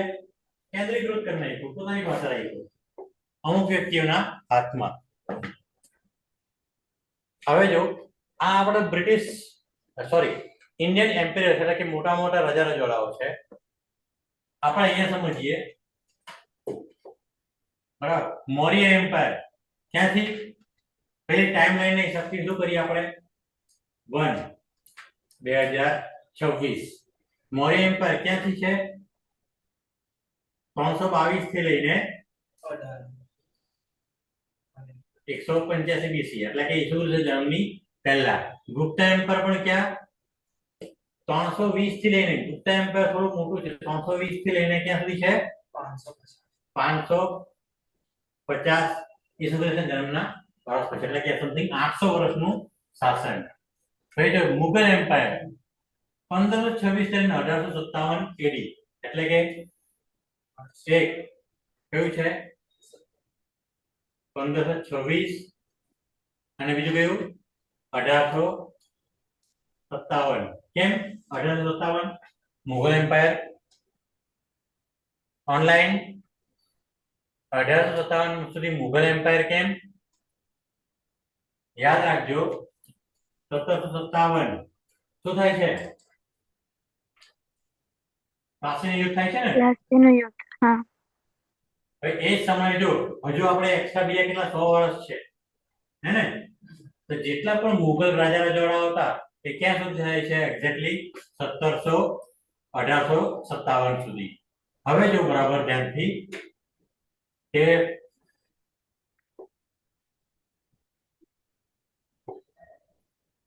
ચોલા એમ્પાયર ક્યાં હોય છે? દક્ષિણ ભારતમાં ને. ચોલા એમ્પાયર કઈ છે?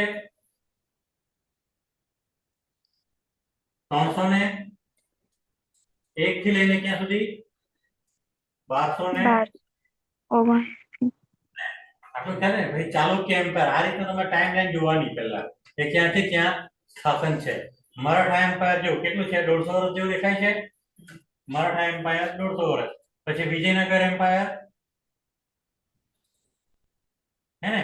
આવી સમથિંગ કેટલું છે? 1300 ને 1000 વર્ષ લાગે છે, હે ને? બરાબર. પછી ખિલજી એમ્પાયર, ખિલજી 1290 થી 1320, એટલે કે 40-50 વર્ષ, મેક્સિમમ 40-50. બ્રિટિશ એમ્પાયર 1858 થી 1947. કેમ 1858 થી 1947 કીધું? બરાબર સાંભળજો. 1757, 1857 અને 1947. આમાં કઈ ડિફરન્સ ખ્યાલ આવે છે ઓનલાઈન કોઈને?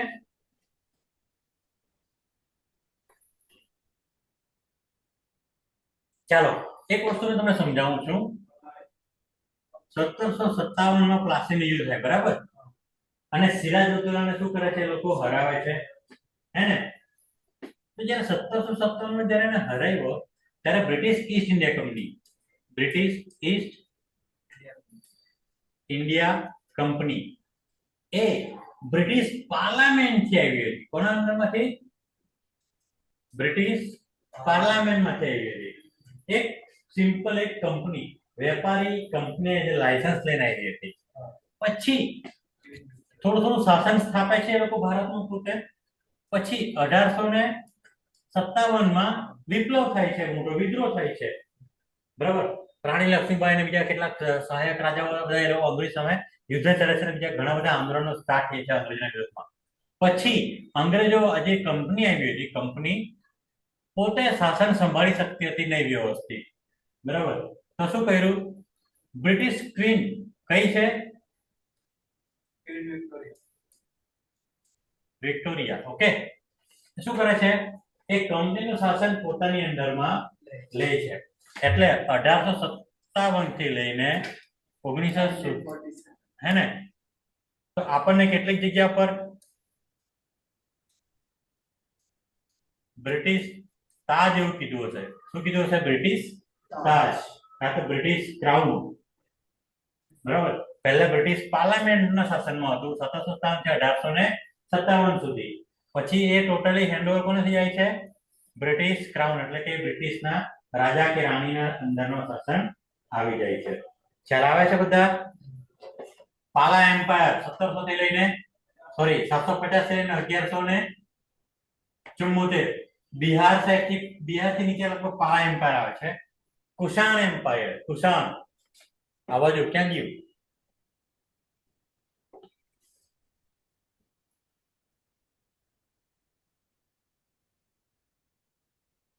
કુષાણ સામ્રાજ્ય ખ્યાલ આવે છે બધાને? આ બાજુ જોતા રહેજો. કુષાણ એમ્પાયર બરાબર. પછી પાલ એમ્પાયર ખ્યાલ આવી ગયું. ગુપ્ત, મૌર્ય, મુગલ, મરાઠા, સાતવાહન, કાકતીય, ચોલ અને વિજયનગર. યાદ રાખજો. ખ્યાલ આવે છે બધાને?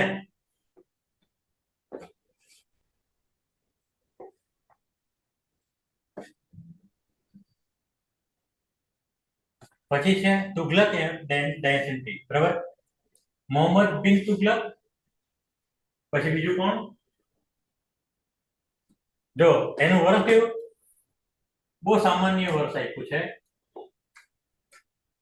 1320 થી 1440. 1414. બરાબર. પછી ઇન્ડો ગ્રીક કિંગડમ. બરાબર. 180 બિફોર ક્રિશ્ચિયન થી લઈને 10 એડી એટલે કે 180 થી લઈને કયું છે? 10. બરાબર.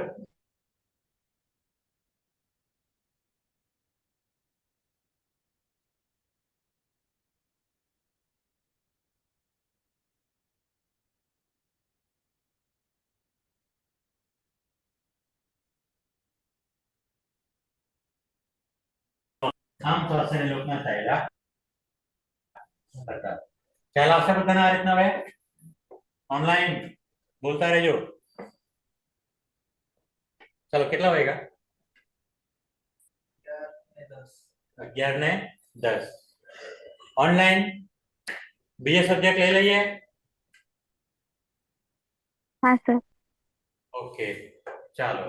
આ આપણે અત્યારે ઇતિહાસ પાછો નેક્સ્ટ લેક્ચરમાં કન્ટિન્યુ કરીશું.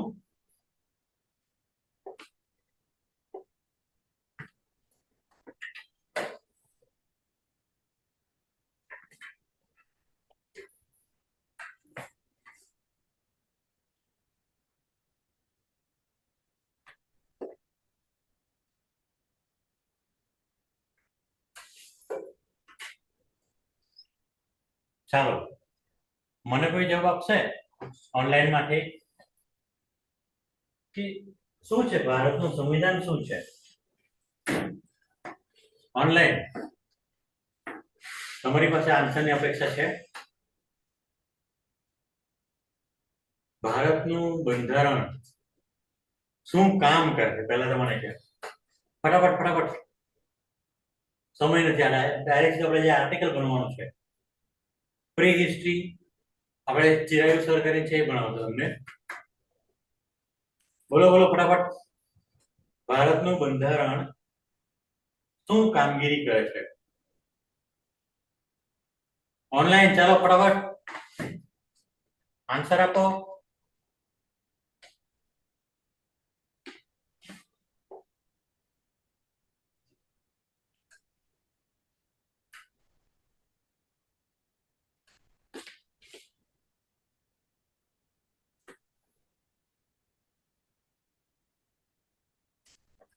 બોલો ફટાફટ. સમય નથી. ઓછા છે સમયને ઘણું બધું ચલાવવાનું છે. આપણે બહુ મોટો સિલેબસ છે.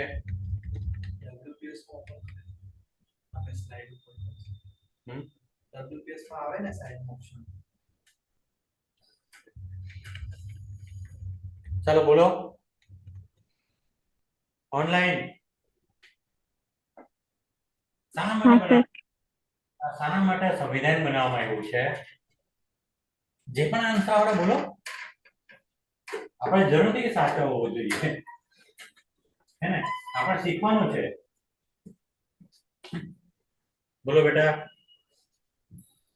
સિમ્પલ માં કહેવા જાવ તો ભારત દેશને ચલાવવા માટે ભારતનું સંવિધાન બનાવવામાં આવ્યું એવું સમજી શકાય હા હે ને. એટલે તો આપણે કેટલા જણ છે જે પહેલા જોવું પડશે કારણ કે ભૂલતા નથી.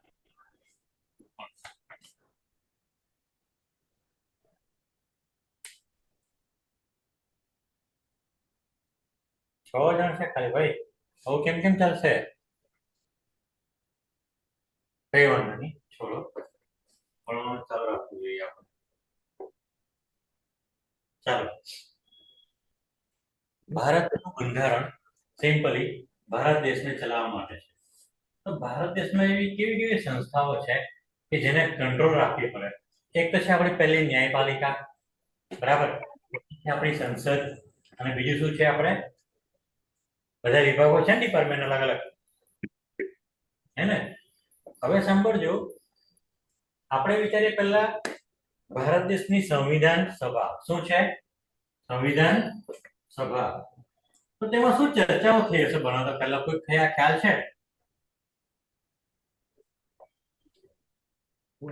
કઈ સભા? સંવિધાન સભા, હે ને. જો આપણે એક ભારત દેશ અને દેશમાં કોન્સ્ટિટ્યુશન બનતા પહેલા ભારતના ભાગલા પડ્યા હતા. સાંભળજો બરાબર. ભારત અને પાકિસ્તાન બોલતા है ना. तो स्टेटमेंट में कहेवा जाऊं तो पहला જ ભારત દેશનું નામ શું રહેવું જોઈએ, રાજ્ય સીમાઓ કેટલી હોવી જોઈએ, બરાબર. પછી કે ભારતનો નાગરિક કોણ હોવો જોઈએ. સાંભળજો બરાબર ને ક્વેશ્ચન કરજો. મેં તમને એક વાત કોમન સવાલ પૂછું છું કે આ એક સમય યાદ રાખો, 1947 લાઈફમાં કોન્સ્ટિટ્યુશન પછી બહુ ઓછું વાંચવું પડશે, એટલું તો આપણે કરી લઈશું અહીંયા. મને તમે અત્યારે હાલમાં 1947 માં બેઠા છો સમજો, અને ભારતના ભાગલા પડી ગયા છે, અને તમે ભારતમાં રહેવા માંગો છો. સાંભળજો બરાબર, ભારતમાં રહેવા માંગો છો. હવે સવાલ એ ઉભો થાય કે મારી આઈડેન્ટિટી, મારી ઓળખ શું? તો કે ભારતનો નાગરિક, હું ભારતનો નાગરિક, પણ કેવી રીતે? સમજો કે તમે પાકિસ્તાનથી ભારતમાં સ્થળાંતર કરીને આવ્યા છો. શું છે? પાકિસ્તાનથી સ્થળાંતર કરીને આવ્યા. હવે વિચારજો, તમારી બધાની જમીનો, મકાનો પાકિસ્તાનમાં છે, અને બધું છોડીને તમે ક્યાં આવો છો? ભારતમાં આવો છો. બરાબર. સાંભળજો, 1947 છે, ભાગલા પડી ગયા છે, અને પાકિસ્તાનથી ક્યાં આવો છો? ભારત આવો છો. સવાલ શું છે કે મારી આઈડેન્ટિટી શું? બરાબર. શું થાય છે? અફઘાનિસ્તાન છે. શું છે? અફઘાનિસ્તાન. હવે આપણા ભારતનો ભાગ નથી, બરાબર. પાકિસ્તાન પહેલા ભારતનો ભાગ હતો, ને આપણે બધા ક્યાં છે? પાકિસ્તાન. જેમ સમજીએ કે પાકિસ્તાનથી ભારતમાં નિવાસ માટે આવીએ છીએ. તો મારી ઓળખ શું? તમારું જમીન, ખેતીવાડી જમીન અહીંયા છે, પોતાનું મકાન અહીંયા પાકિસ્તાનમાં છે, એ બધું તમે ખાલી કપડા ને થોડા ઘણા ડોક્યુમેન્ટ લઈને તમે ભારત આવી જાવ છો, બરાબર. તો તમારે કોને રજૂઆત કરવી, કોને શું કહેવું, મારે નાગરિકતા કેમ મેળવવી? યાદ રાખજો, ક્વેશ્ચન ઉભા થાય છે. પહેલા તો શું થયું હતું કે ભારતની સીમાઓ કેટલી, બરાબર. સંવિધાનમાં ચર્ચાઓ થાય, વિચારણા થાય કે ભાઈ કેમ કરીશું, શું ને નાગરિકો માટે શું ફેસિલિટી રાખવી જોઈએ, નાગરિકોના શું અધિકારો હોવા જોઈએ, બરાબર. પછી એને નાગરિકોના અધિકારો પણ શું અધિકારો હોવા જોઈએ, પછી એને કઈ ફેસિલિટીઝ આપી શકાય. પછી માનો નાગરિકોના અધિકારો તો ખરા, પણ નાગરિકોના ફરજો બી ખરી ને, એ પણ ડિસાઈડ કરવાનું. એટલે સંવિધાન સભામાં આ બધી ચર્ચાઓ થાય છે. સાંભળજો બરાબર. પછી અમુક દિવસો નક્કી કરવામાં આવે. સાંભળજો, આ એક અઠવાડિયું તો માનવ અધિકાર, શું સાંભળજો બરાબર, માનવ અધિકારો પર ચર્ચા થાય. સાંભળજો બરાબર. સંવિધાન સભામાં શું ચર્ચા થાય? માનવ અધિકારો પર ચર્ચા થાય. એટલે સાંભળજો બરાબર, ચર્ચા થાય છે ખાલી, ત્યાં બેસીને સંવિધાન સભામાં સંવિધાન લખાતું નથી. પછી તમને ખ્યાલ હશે મુસદ્દા સમિતિ, આંબેડકર સાહેબ ચેરમેન પ્રારૂપ સમિતિના, બરાબર. હવે અહીંયાથી દિવસભર સંવિધાન સભામાં ચર્ચા થાય ને પછી એને વ્યવસ્થિત રૂપ આપવાનું, એક કાયદાનો રૂપ આપવાનું કે ભારતનો નાગરિક ગણાશે કોણ, કે પછી પહેલા આર્ટિકલમાં આપણે સમજીએ કે ભારત કોને કહેવાય, હે ને? સાંભળજો બરાબર, ભારત કોને કહેવાય, ભારતના રાજ્યો કયા કયા હશે, એની બોલીઓ કેવી રીતના હશે, બરાબર. પછી તો આ બધું પહેલેથી વિચારવામાં આવે અને ધીમે ધીમે બધા સભામાં ઉપસ્થિત બધા સભ્યો પોતે આન્સર આપે, એને સમજે. પછી સાંજે સાંભળજો, પહેલાથી જે ચર્ચા થાય દિવસ બાદ, પછી સાંજે આંબેડકર સર પોતે આખું પ્લાનિંગ કરશે કે ભાઈ આજે ચર્ચાઓ થાય તો એના હિસાબથી કાયદો શું, જે કાયદો સાંજે બનાવશે અને બીજા દિવસે સવારે સભામાં પોતે રજૂ કરશે કે ગઈકાલની ચર્ચા બાદ આવું થયું છે.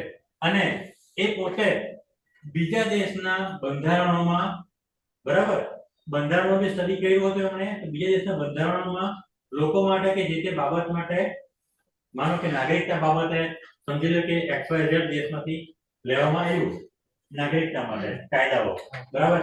આંબેડકર સાહેબ જણાવશે કે ભાઈ જે XYZ દેશ છે એને પોતાના સંવિધાનમાં નાગરિકો માટે, નાગરિકતા માટે આવા કાયદા છે, તો આપણે બી આવા હોવા જોઈએ, બરાબર. પછી એપ્રુવલ આપશે, બધા શું આપશે, જેટલા બી સભ્યો હોય એ બધા શું આપશે, એપ્રુવલ આપશે કે હા આ કાયદો બરાબર છે. એટલે શું કરશે આંબેડકર સર પોતે આમાંથી રેફરન્સ લઈને એક આખામાં કાયદો લખી લેશે, બરાબર.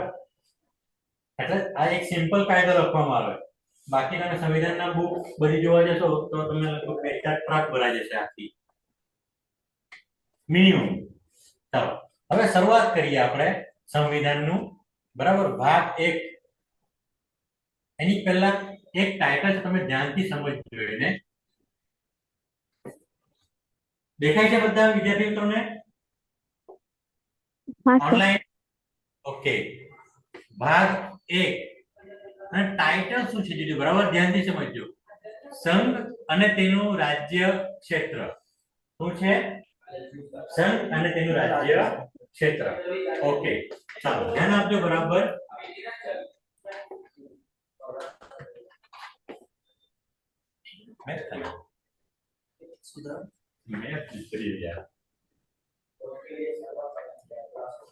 ચાલો તમને ફરી મેપ પર લઈ આવું છું.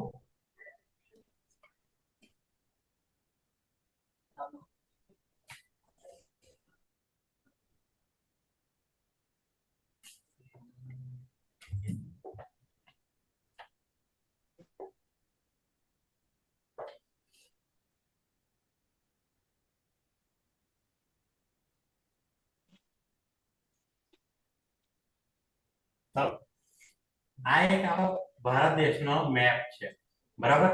આ જે શોર્ટ ફોર્મમાં લખાયું છે આ બધા રાજ્યોનું નામ છે: છત્તીસગઢ, ઓડિશા, વેસ્ટ બેંગાલ, ઝારખંડ, બિહાર, યુપી, ઉત્તરાખંડ, હરિયાણા, પંજાબ, રાજસ્થાન, ગુજરાત, મુંબઈ, કર્ણાટકા, આંધ્રપ્રદેશ, તેલંગાણા અને કેરળા. બીજું કયું બાકી રહી ગયું? મધ્યપ્રદેશ.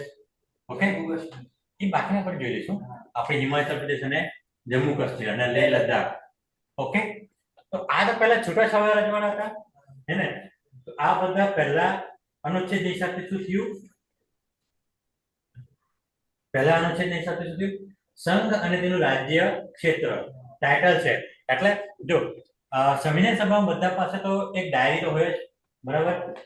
બધું રજૂ ભેગું કરીને એનું સરદાર વલ્લભભાઈ પટેલે હવે આપણે શું બનાવવાનું છે? સંવિધાન, હે ને? તો પહેલા આપણે રજૂ કરી નાખીએ કે ભાઈ આટલા આપણી પાસે રજવાડાઓ છે, આ બધા ભેગા થઈને શું બને છે? પોતે ભારત દેશ. આ બધું શું બને છે? ટોટલ એક આખો ભારત દેશ. ઓકે, હે ને? પછી આ બાજુ રાજ્ય તે અલગ અલગ છે આપણા, હે ને? આ અલગ છે, સિક્કિમ. ઓકે, તો આ બધું ભેગું થઈને શું બનશે? એક ભારત દેશ. ખ્યાલ આવ્યો? આ એનું સંઘ રાજ્ય ક્ષેત્ર. પણ બીજી એક વસ્તુ બીજું નક્કી કરવામાં આવેલી છે, અહીંથી લઈને કેટલા? 12 માઇલ. ભારત દેશની સમુદ્રી સીમા કેટલી? આંતરરાષ્ટ્રીય, ઓનલાઈન.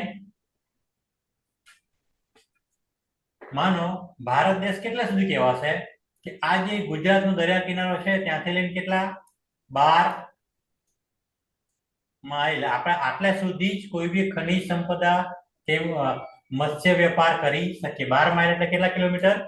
16 થી લઈને 16.5 kilometre something. Okay, 1 sir mile 12 mile જ છે. 12 માઇલ જ છે ને? હા, તો માઇલ ને આપણે કિલોમીટરમાં કન્વર્ટ કરીએ. 1 માઇલ એટલે 1.6 થાય. ઓકે, તો એને કિલોમીટરમાં કન્વર્ટ કરીએ તો સમથિંગ 16-17 બાજુ કિલોમીટર જેવું થાય છે. તો આપણે સર માનો 12 કે માઇલ સુધી જ કેમ? ધીમે ધીમે જરાક બોલજો, ધીમે ધીમે બેટા. 12 માઇલ. 12 માઇલ સુધી જ કેમ?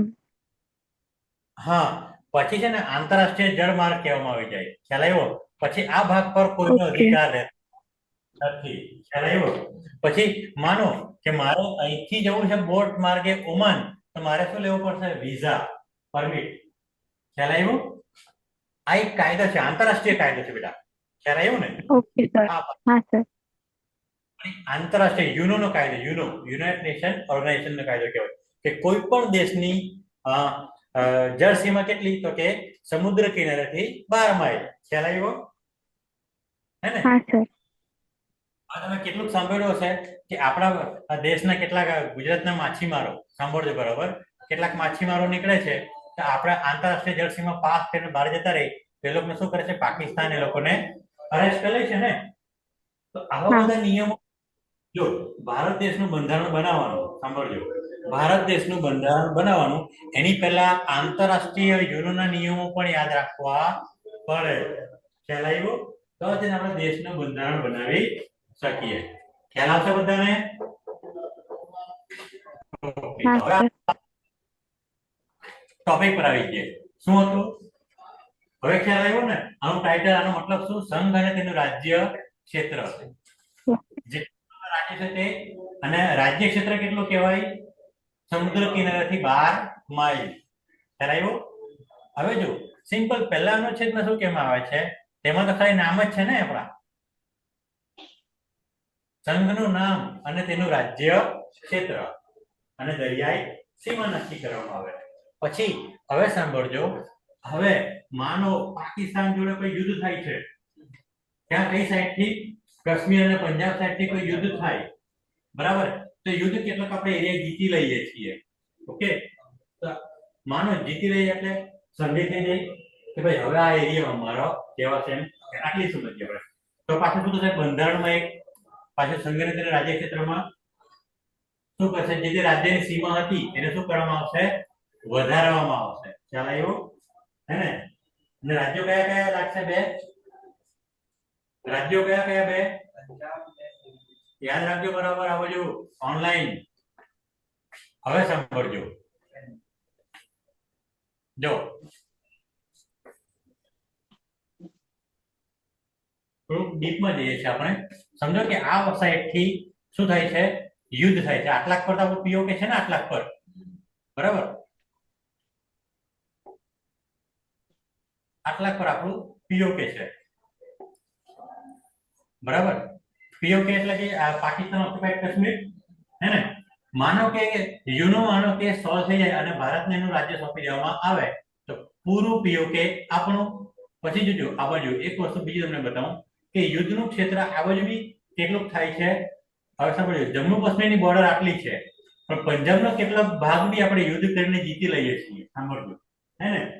તો કેટલો ભાગ જમ્મુ કાશ્મીર રાજ્યના હસ્તકમાં આવશે અને કેટલો ભાગ પંજાબના અંડરમાં આવશે, પંજાબ રાજ્યના અંડરમાં આવશે. નક્કી કરવું પડે ને. કાં તો પછી શું કરવું પડે? એક નવું રાજ્ય બનાવી દેવામાં આવશે. સિદ્ધ બનાવી દે લગભગ નામથી. સમજ પડે છે ને ઓનલાઈન બધાને? હવે સમજો, યુદ્ધથી આપણે લઈએ છીએ ને એનું નામ આપી દઈએ છે. કયું આપી દઈએ છે? સિંધ. ખ્યાલ આવ્યો? રાષ્ટ્રગાનમાં છે પંજાબ, સિંધ, ગુજરાત, મરાઠા, બરાબર? તો નવું નામ આપી દે છે કે સિંધ. ઓકે, તો એક આપણું શું આવી જાય? નવું રાજ્ય. શું આવી જાય? નવું રાજ્ય. હવે નેક્સ્ટ આપણે શીખીએ હવે આનો છે તમારો કમ્પ્લીટ થઈ ગયો બધાને ઓનલાઈન આનો છે ક્લિયર થઈ ગયો ઓનલાઈન હા, બોલો ઓકે પછી બીજા અનુચ્છેદની વાત કરીએ આપણે નવા રાજ્યને દાખલ કરવા અથવા તેમની સ્થાપના કરવા બાબત અત્યારે જસ્ટ આપણે એક એક્ઝામ્પલ જોયું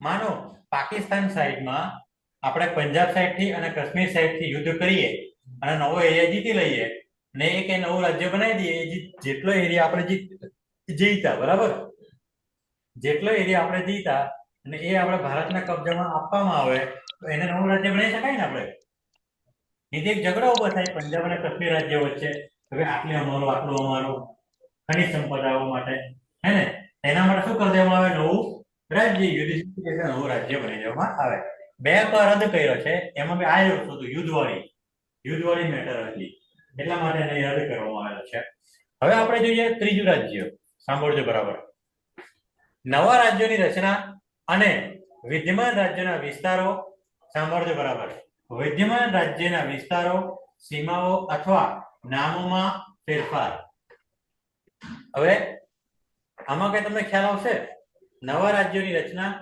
અને વિદ્યમાન રાજ્યના વિસ્તારો સીમાઓ અથવા નામોમાં ફેરફાર શું છે આમાં કઈ તમે બહુ બધી વખત નામો આ નામ બદલી કાઢ્યો આવું તમે સાંભળ્યું હશે તો આ એક તો કામ આનું થઈ ગયું બરાબર પછી સીમા અને વિસ્તારોનો શું મતલબ થશે નવા રાજ્યો જો નવા રાજ્યોની રચના ભાઈ ઓનલાઈન નવા રાજ્યોની રચના ક્યાંથી લાવીશું ઓનલાઈન હા સર નવા રાજ્યની રચના કેમ કરીશું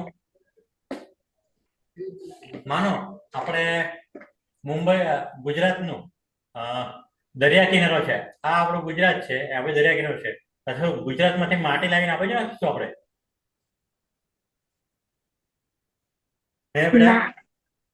કેવી રીતના બનાવીશું ચાલો એક એક્ઝામ્પલ લઈએ છીએ આપણે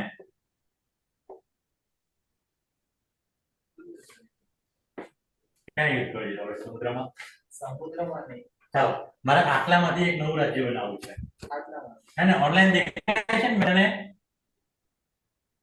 ચાલો એક જે પેલા સમજો કે ગુજરાત છે તો એના બે ટુકડા કરી નાખવાના એમાંથી બે કરી નાખ ઓકે ચાલો એક અત્યારે અમેન્ડમેન્ટ પાસ છે એટલે કે કાયદો પાસ થવાની તૈયારી છે અને એક નવું રાજ્ય બનવાની સંભાવના છે સાંભળજો બરાબર નવું રાજ્ય બનવાની સંભાવના છે ધ્યાન આપજો બધા રાજસ્થાનનો અને મધ્યપ્રદેશનો આટલેથી લઈને આ ભાગ અને મહારાષ્ટ્રનો આટલો ભાગ સાંભળજો બરાબર ધ્યાનથી બરાબર આટલા ભાગમાં આપણે એસટી એટલે કે આદિવાસીની વસ્તી વધારે છે સાંભળજો બરાબર તો લોકોએ રજૂઆત કરી છે દિલ્હી પાર્લામેન્ટમાં કે ભાઈ અમારા માટે ટ્રાઇબલ સબપ્લાન કે અમારા માટે ઘણી બધી યોજનાઓ આવે છે અને ઘણા બધા રાજ્યોમાં અમે છૂટાછવાયા વસેલા છીએ તો એના કરતા અમારી જ્યાં વસ્તી વધારે છે આ બાજુ જો આટલેથી ભીલવાડા નાથદ્વારા પછી ઘણા બધા રાજ્યો આવે છે પછી આમાં આટલા મધ્યપ્રદેશના આટલા ભાગ પછી અમદાવાદ દોરડા છોટાઉદેપુર ભરૂચ નર્મદા પછી મહારાષ્ટ્ર નાસિક આ બાજુના એરિયામાં શું છે આપણા આદિવાસીની વસ્તી વધારે છે તો ડિમાન્ડ કરી છે લોકોએ કે અમારા માટે એક નવું રાજ્ય હોવું જોઈએ સમજો કે આટલામાં આપણા આદિવાસી એરિયા વધારે છે તો સમજો કે ગુજરાત રાજ્ય સરકારને એના માટે ફંડ આપણે અલગથી આપવાનું બરાબર અને આમાં કોઈ આપણા આદિવાસી વસ્તી નથી બરાબર પછી આ બાજુ રાજસ્થાનને અહીંયા ફંડ આપવામાં આવે દિલ્હીમાંથી ક્યાંથી દિલ્હીમાંથી એક ફંડ આપવામાં આવે ગુજરાતમાં આ ફંડ આપવામાં આવે એના કરતા બધા ટોટલી આખો એક મોટા વિસ્તારને ડાયરેક્ટ સીધું ફંડ આપવામાં આવે બરાબર હવે વિચારજો હવે એના કરતા એક આખું રાજ્ય બનાવી દેવાનું બરાબર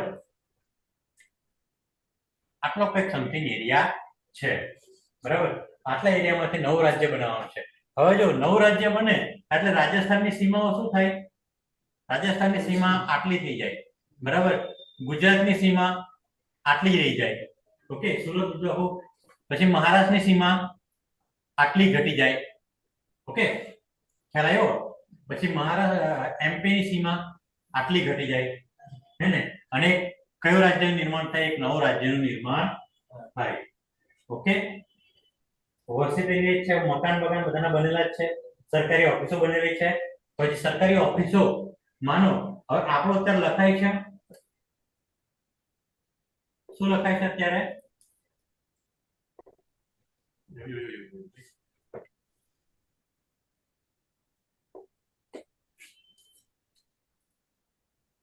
ગુજરાત રાજ્ય લખાય છે ને એની જગ્યા પર હવે પછી દરેક જિલ્લા તમારા દરેકના આધાર કાર્ડમાં બધામાં નામ શું લખાશે? XYZ રાજ્ય. સમજાશે? માનો કે આટલા વિસ્તારના જેટલા લોકો રહેતા હોય એના એડ્રેસમાં ગુજરાત રાજ્યની જગ્યા પર નવું રાજ્યનું નામ લખાય. બીજા અનુચ્છેદમાં જોયું છે કે નામોમાં ફેરફાર. શું છે? નામોમાં ફેરફાર. એટલે વિચારજો, કોઈ નવી જમીન લેવાતી નથી, કશું નથી લેવાતું, પણ કેટલીક રાજ્યોની સીમાઓ જોડીને એક નવું રાજ્યનું નિર્માણ. પહેલામાં શું છે? સંઘરાજ અને રાજ્યો. પછી બીજામાં શું છે? નવા રાજ્યોનું નિર્માણ. બે પદ છે. ત્રીજામાં નવા રાજ્યોની રચના. સાંભળજો, ત્રીજા અનુચ્છેદમાં શું છે? ઓનલાઈન નવા રાજ્યોનું નિર્માણ પ્લસ પછી વિદ્યમાન રાજ્યોની સીમાઓ અને રાજ્ય ક્ષેત્ર પ્લસ શું છે?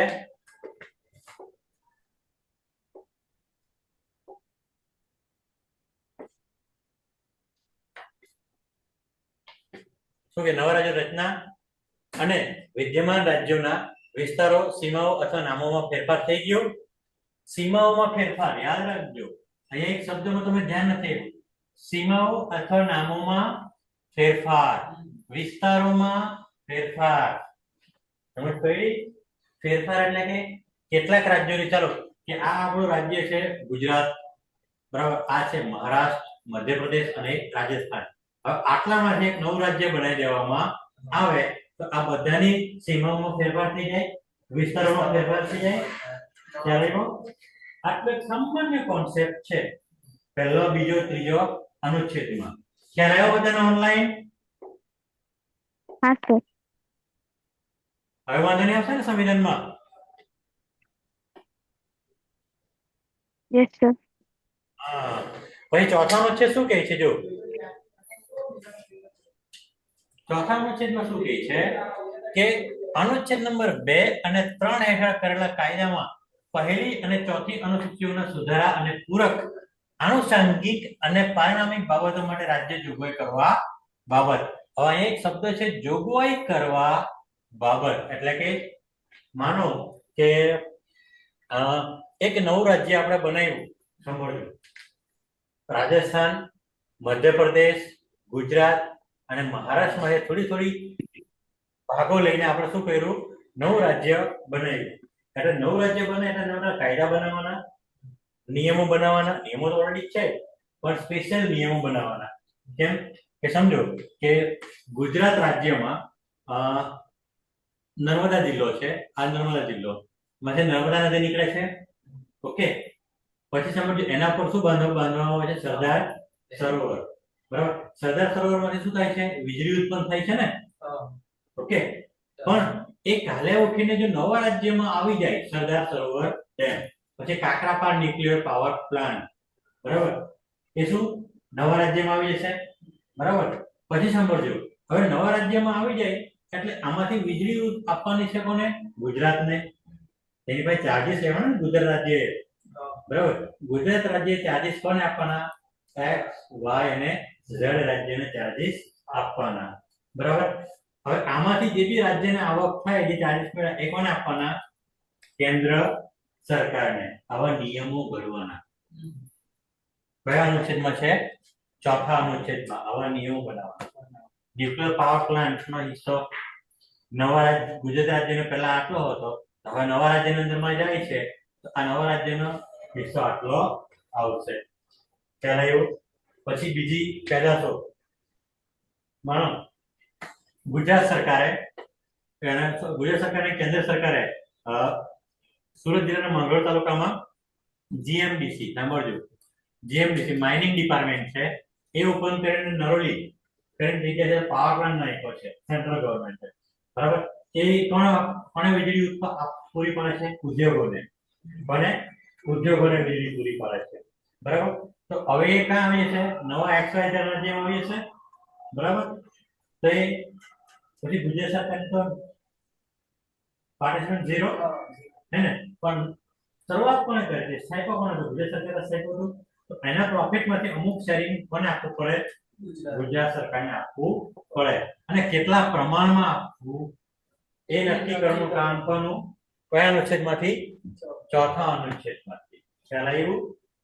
એટલે કેટલા નિયમો બન્યા હશે જો ઓનલાઈન ધ્યાન આપજો. આ જે 1 2 3 અને આ 4 અનુચ્છેદ છે બધા, એમાં ખાલી એક લાઈન નથી, ઘણા બધા નિયમો છે.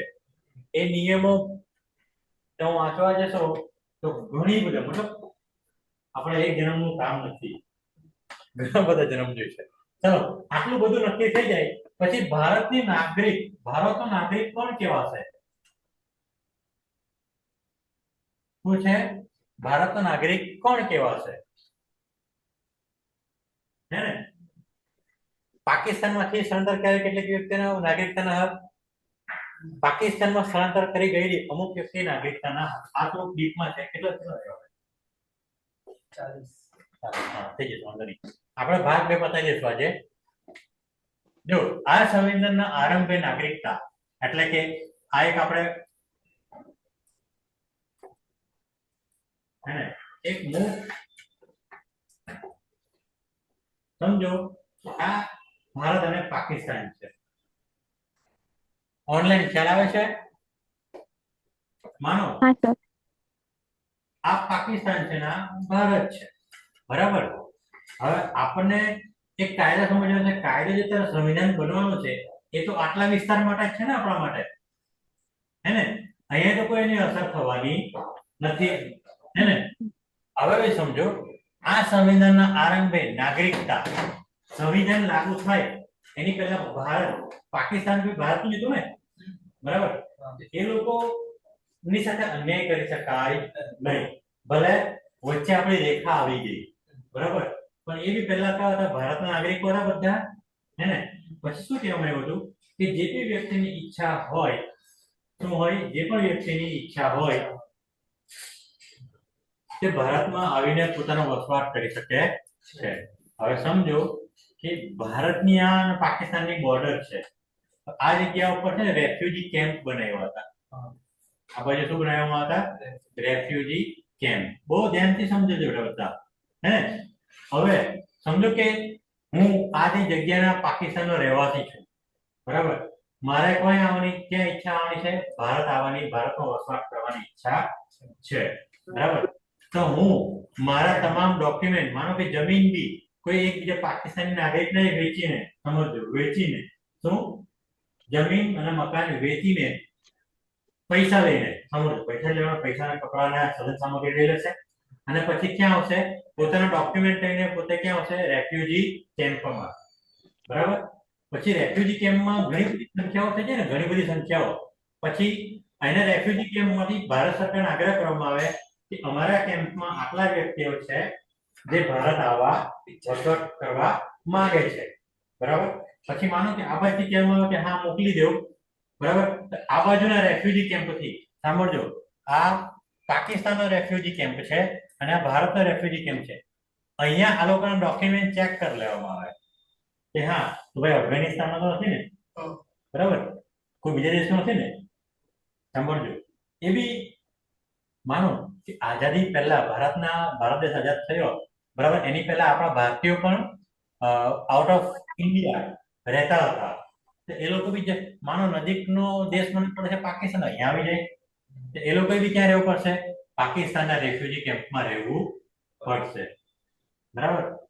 પછી અહીંથી રિક્વેસ્ટ કરવામાં આવશે અહીંયા કે આટલા વ્યક્તિઓ છે અને એ લોકો ભારતમાં વસવાટ કરવા માંગે છે, અમારી સાથે ડોક્યુમેન્ટ બરાબર છે, બરાબર. અહીંયા આવીને પણ એ લોકોનું ડોક્યુમેન્ટ ચેક કરવામાં આવશે.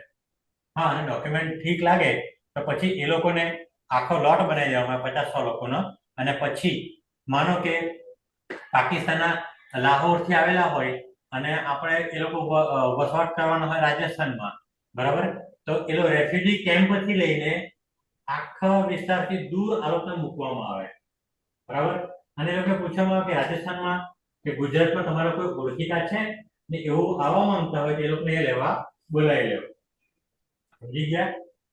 ખ્યાલ આવ્યો બધાને? જોઈએ હવે આગળ. જો પાકિસ્તાનમાંથી ભારતમાં સ્થળાંતર કરી આવેલી કેટલીક વ્યક્તિઓના નાગરિકતા હક. પાકિસ્તાનમાં સ્થળાંતર કરી ગયેલી અમુક વ્યક્તિઓના નાગરિકતાના હક.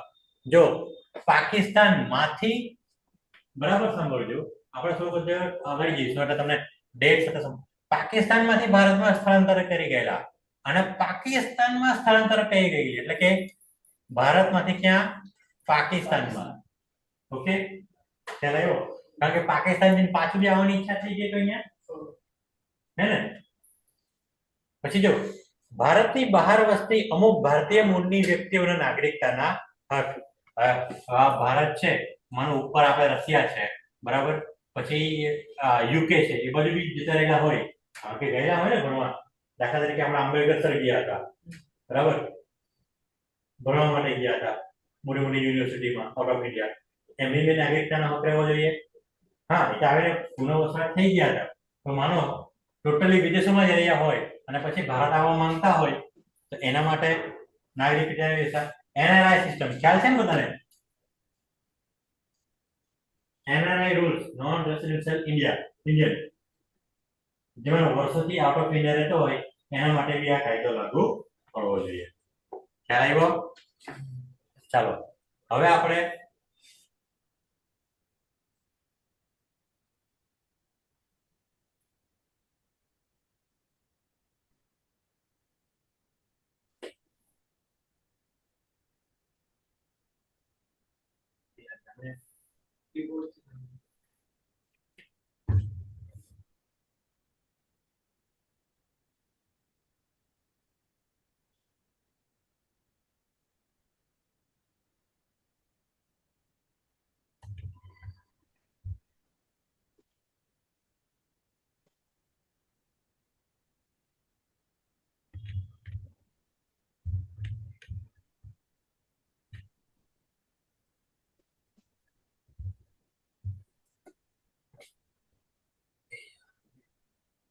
ચાલો હવે બધાને ખ્યાલ આવશે એમાં?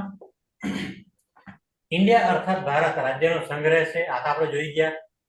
તેને રાજ્યો અને રાજ્ય ક્ષેત્રોની પહેલી નિર્દિષ્ટ કર્યા મુજબ રહેશે, એટલે કે બધા રાજ્યોનું નામ. પછી સાંભળજો 3 માં શું કહે છે? ભારતનું રાજ્ય ક્ષેત્ર, ભારતના રાજ્યોના રાજ્ય ક્ષેત્રોનું પહેલી નિર્દિષ્ટ રાજ્ય સંકલન અને તેનું સંપાદિત કરવામાં આવે. સંપાદિત એટલે કે જમીન ફાળવવામાં આવે. સાંભળજો, સંપાદિત મતલબ જમીન ફાળવવામાં આવે તેવા બીજા રાજ્યોનું રાજ્ય ક્ષેત્રનું બનશે. બીજા નંબરમાં શું કહે છે? જો કાયદાથી સંસદ પોતાને ઉચિત લાગે તેવી બોલીઓ અને શરતોને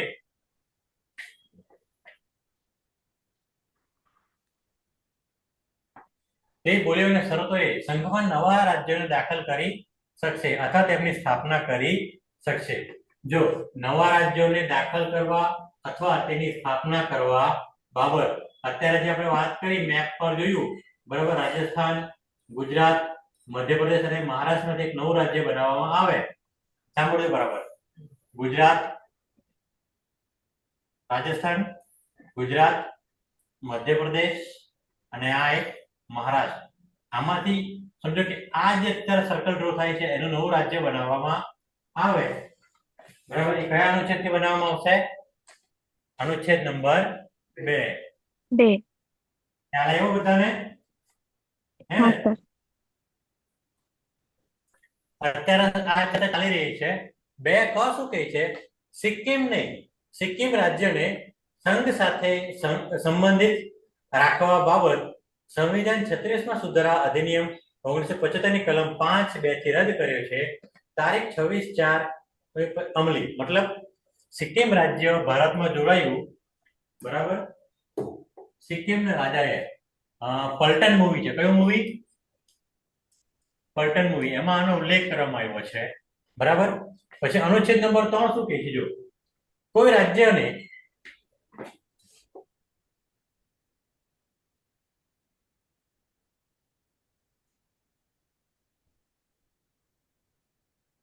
અનુચ્છેદ નંબર શું કહે છે? સંસદ કાયદાથી, એટલે કે પાર્લામેન્ટ, આપણી કઈ પાર્લામેન્ટ, સંસદમાં કાયદો ઘડાશે.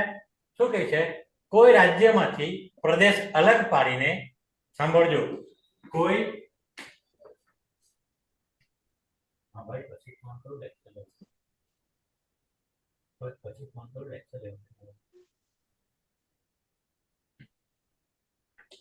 સમજજો ભાઈ. આ બાજુ કોઈ રાજ્યમાંથી પ્રદેશ અલગ પાડીને અથવા બે કે વધારે રાજ્યો કે રાજ્યોના ભાગોને જોડીને અથવા કોઈ પ્રદેશને કોઈ રાજ્યના ભાગ સાથે જોડીને નવું રાજ્ય રચી શકાશે. હવે સાંભળજો, મેં તમને બતાવ્યું હતું તેમ કે રાજસ્થાન, ગુજરાત, મધ્યપ્રદેશ અને આ મહારાષ્ટ્ર.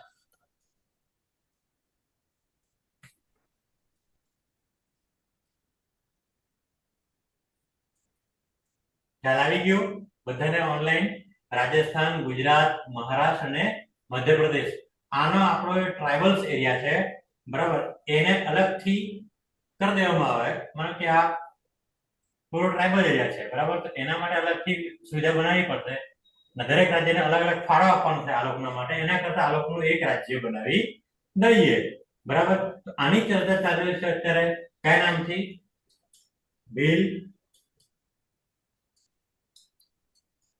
યાદ રાખજો કયા નામથી ઓળખવામાં આવે છે નવા રાજ્યને? આના માટે ચર્ચા ચાલે, બિલ પ્રદેશ માટેની ચર્ચા ચાલી રહેલી છે ખાલી, બરાબર. ત્યારે એવું જેટલો બી આપણો ટ્રાઇબલ એરિયા છે, આ પાંચે પાંચ, 1 2 4 રાજ્યોમાં થઈને, બરાબર, એમાં જેટલો પણ આદિવાસી એરિયા છે એનો એ ટોટલ એરિયાને નવું રાજ્ય બનાવવાની ડિમાન્ડ ઊભી કરવામાં આવી છે. જો હવે રાજસ્થાનમાંથી કેટલીક સીમા લેવાઈ ગઈ, ખ્યાલ આવ્યો ને? જો પ્રદેશ અલગ પાડીને, એટલે કે આમાંથી આ પ્રદેશ અલગ પાડી દો, પછી બીજા રાજ્યમાંથી પ્રદેશ અલગ પાડ્યો, આ ત્રીજામાંથી અને આ ચોથામાંથી રાજ્ય અલગ થોડો ભાગ લીધો ને, બરાબર. આ ભાગને એક રાજ્ય ઘોષિત કરવામાં આવે કયા અનુચ્છેદ હેઠળ? અનુચ્છેદ 3. જો હવે શું કહે છે? નવું રાજ્ય ભાગ સાથે જોડીને નવું રાજ્ય બનાવવાનું. ઓકે. કોઈ રાજ્યનો વિસ્તાર વધારીને, કોઈ વિસ્તાર ઘટાડીને સીમાઓ બદલી શકાશે, નામ બદલી શકાશે. ખ્યાલ આવ્યો? અનુચ્છેદ 3 ખ શું કહે છે? રાજ્યનો વિસ્તાર વધારી શકાશે. સાંભળજો બરાબર, શું છે? રાજ્યનો વિસ્તાર વધારી શકાશે. એક એક્ઝામ્પલ આપું. અત્યારે જે આપણી એસએમસી છે, સુરત મહાનગરપાલિકા, સુરત મ્યુનિસિપલ કોર્પોરેશન, બરાબર. સુરત ડિસ્ટ્રિક્ટ છે, આવો મોટો આટલો અમથો સુરત સિટી છે, એમ સમજો સુરત સિટી, બરાબર. આ બાજુ મુગલીસરા છે ને આ બાજુ કામરેજ ગામ આવી છે. કયું ગામ આવી છે? કામરેજ ગામ, બરાબર. તો વાલક પાટિયા અને આ બાજુ છે કઠોર ગામ. તો અહીંથી લઈને કઠોર ગામ સુધી એસએમસી ની સીમાઓ લાગી ગઈ. અને એન્ડિંગમાં છે ડુમસનો દરિયા કિનારો. પણ ડુમસ શું છે? એક ગામ છે. તો ડુમસ ગામની શરૂઆતની સીમા સુધી શું લાગશે? એસએમસી. શું લાગશે? એસએમસી. તો આના શું વિસ્તાર વધાર્યો ને આપણે, ખ્યાલ આવ્યો? તો વિસ્તાર વધારવાની નિયમ કે વિસ્તાર વધારવાની કયા એમ પૂછવામાં આવે કે ભારતના બંધારણમાં કોઈ રાજ્યનો વિસ્તાર વધારવાનો નિયમ કે માનો કે પરમિશન કયા અનુચ્છેદમાં આપેલી છે? તો 3 ખ. રાજ્યનો વિસ્તાર ઘટાડી શકાશે. માનો કઠોર ગામ આવે છે, બરાબર. હવે કઠોર ગામ છે, હવે એની રાજ્ય સીમા ઘટી જશે કેમ કે એસએમસી આટલા ભાગ પરથી એસએમસી લાગી જાય છે. બરાબર. તો આ એરિયા શાનો કોનો કહેવાશે? સુરત મહાનગરપાલિકાનો. કોનો કહેવાશે? સુરત મહાનગરપાલિકા. ગામ પૂછે છે ઘડીએ ખ્યાલ આવ્યો? બીજું શું કહે છે? કોઈ રાજ્યનું નામ બદલી શકશે. બેસલી બદલી શકશે. ખ્યાલ આવ્યો? હવે સાંભળજો. પરંતુ કોઈ પણ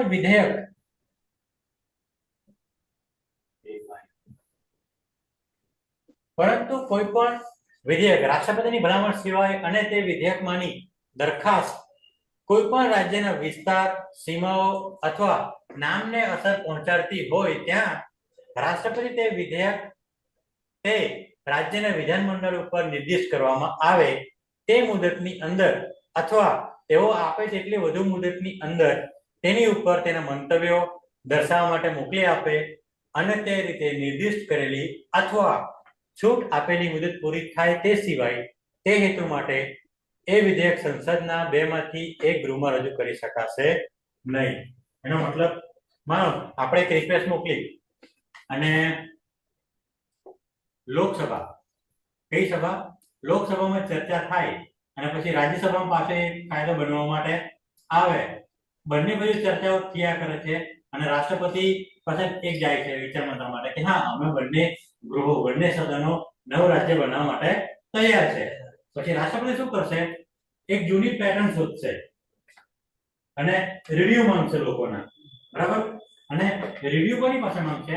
લોકસભાના મેમ્બર અને રાજ્યસભાના મેમ્બરો કે પછી પબ્લિક ઓપિનિયન થી. Public opinion. બરાબર. દાખલા તરીકે આપણું આંધ્રપ્રદેશ, તેલંગાણા વાળું થયું છે. બરાબર. નવું રાજ્ય બનાવ્યું ને એના માટે આવી રીતના પબ્લિક ડિમાન્ડ એટલે રાષ્ટ્રપતિ નક્કી કરે કે ભાઈ તમારે 20 દિવસની અંદરમાં તમારે મંત્રણા નક્કી કરી તમારે મને કહેવાનું છે. બરાબર. પણ એમાં અહીંયા એવું લખ્યું છે કે નવું રાજ્ય નિર્માણ માટેનો જ ખાલી કાયદો, બાકીના માટે નહીં. બાકીના માટે તો જેટલો ટાઈમ આપ્યો એટલો જ. બરાબર. આના માટે પણ 20 દિવસ એટલે 20 દિવસ. માનો કે રાષ્ટ્રપતિ એમ કે હા ચાલો કઈ 25 દિવસ. કયા કામ માટે? ખાલી નવા રાજ્યના નિર્માણ કરવા માટે. 20 ને ચાલો 25 એમ કીધે તો 25 એટલામાં એને આપવું પડે. બંને ગૃહોએ પોતાનું નીતિ એટલે કે કેવી રીતના તમે નવું રાજ્ય નિર્માણ કરશો એનો ખુલાસો આપવો પડે. સ્પષ્ટીકરણ જો અહીંયા શું આપ્યું છે? ક થી લઈને ચ સુધી શું છે?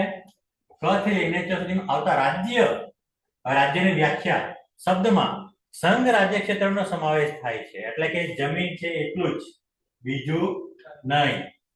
પરંતુ પણ પૂરણતકમાં રાજ્ય શબ્દમાં સંઘ રાજ્ય ક્ષેત્રનો સમાવેશ થતો નથી. સંઘ રાજ્ય ક્ષેત્ર એટલે કે યુનિયન ટેરેટરી. ચાલે એવું કેન્દ્ર શાસિત પ્રદેશો.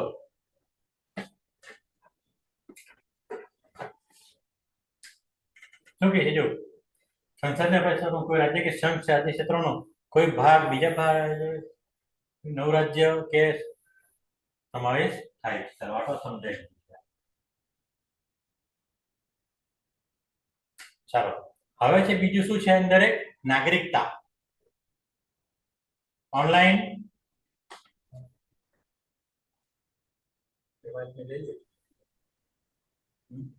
ઓનલાઈન હા સર. કેટલા જણ છો ટોટલ? ઓનલાઈનમાં કેટલા જણ છે ટોટલ?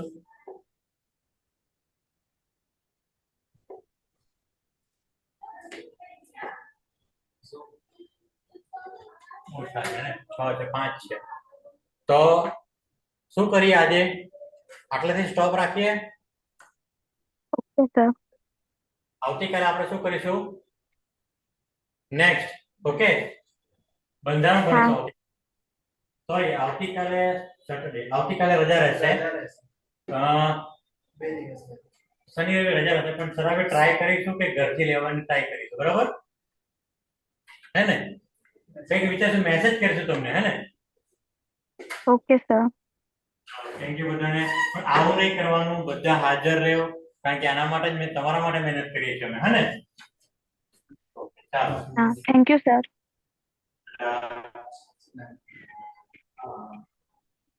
નાનાથી જ ઊંઘ પણ જઈ શકે. તો શીખી લેશો તો Yes.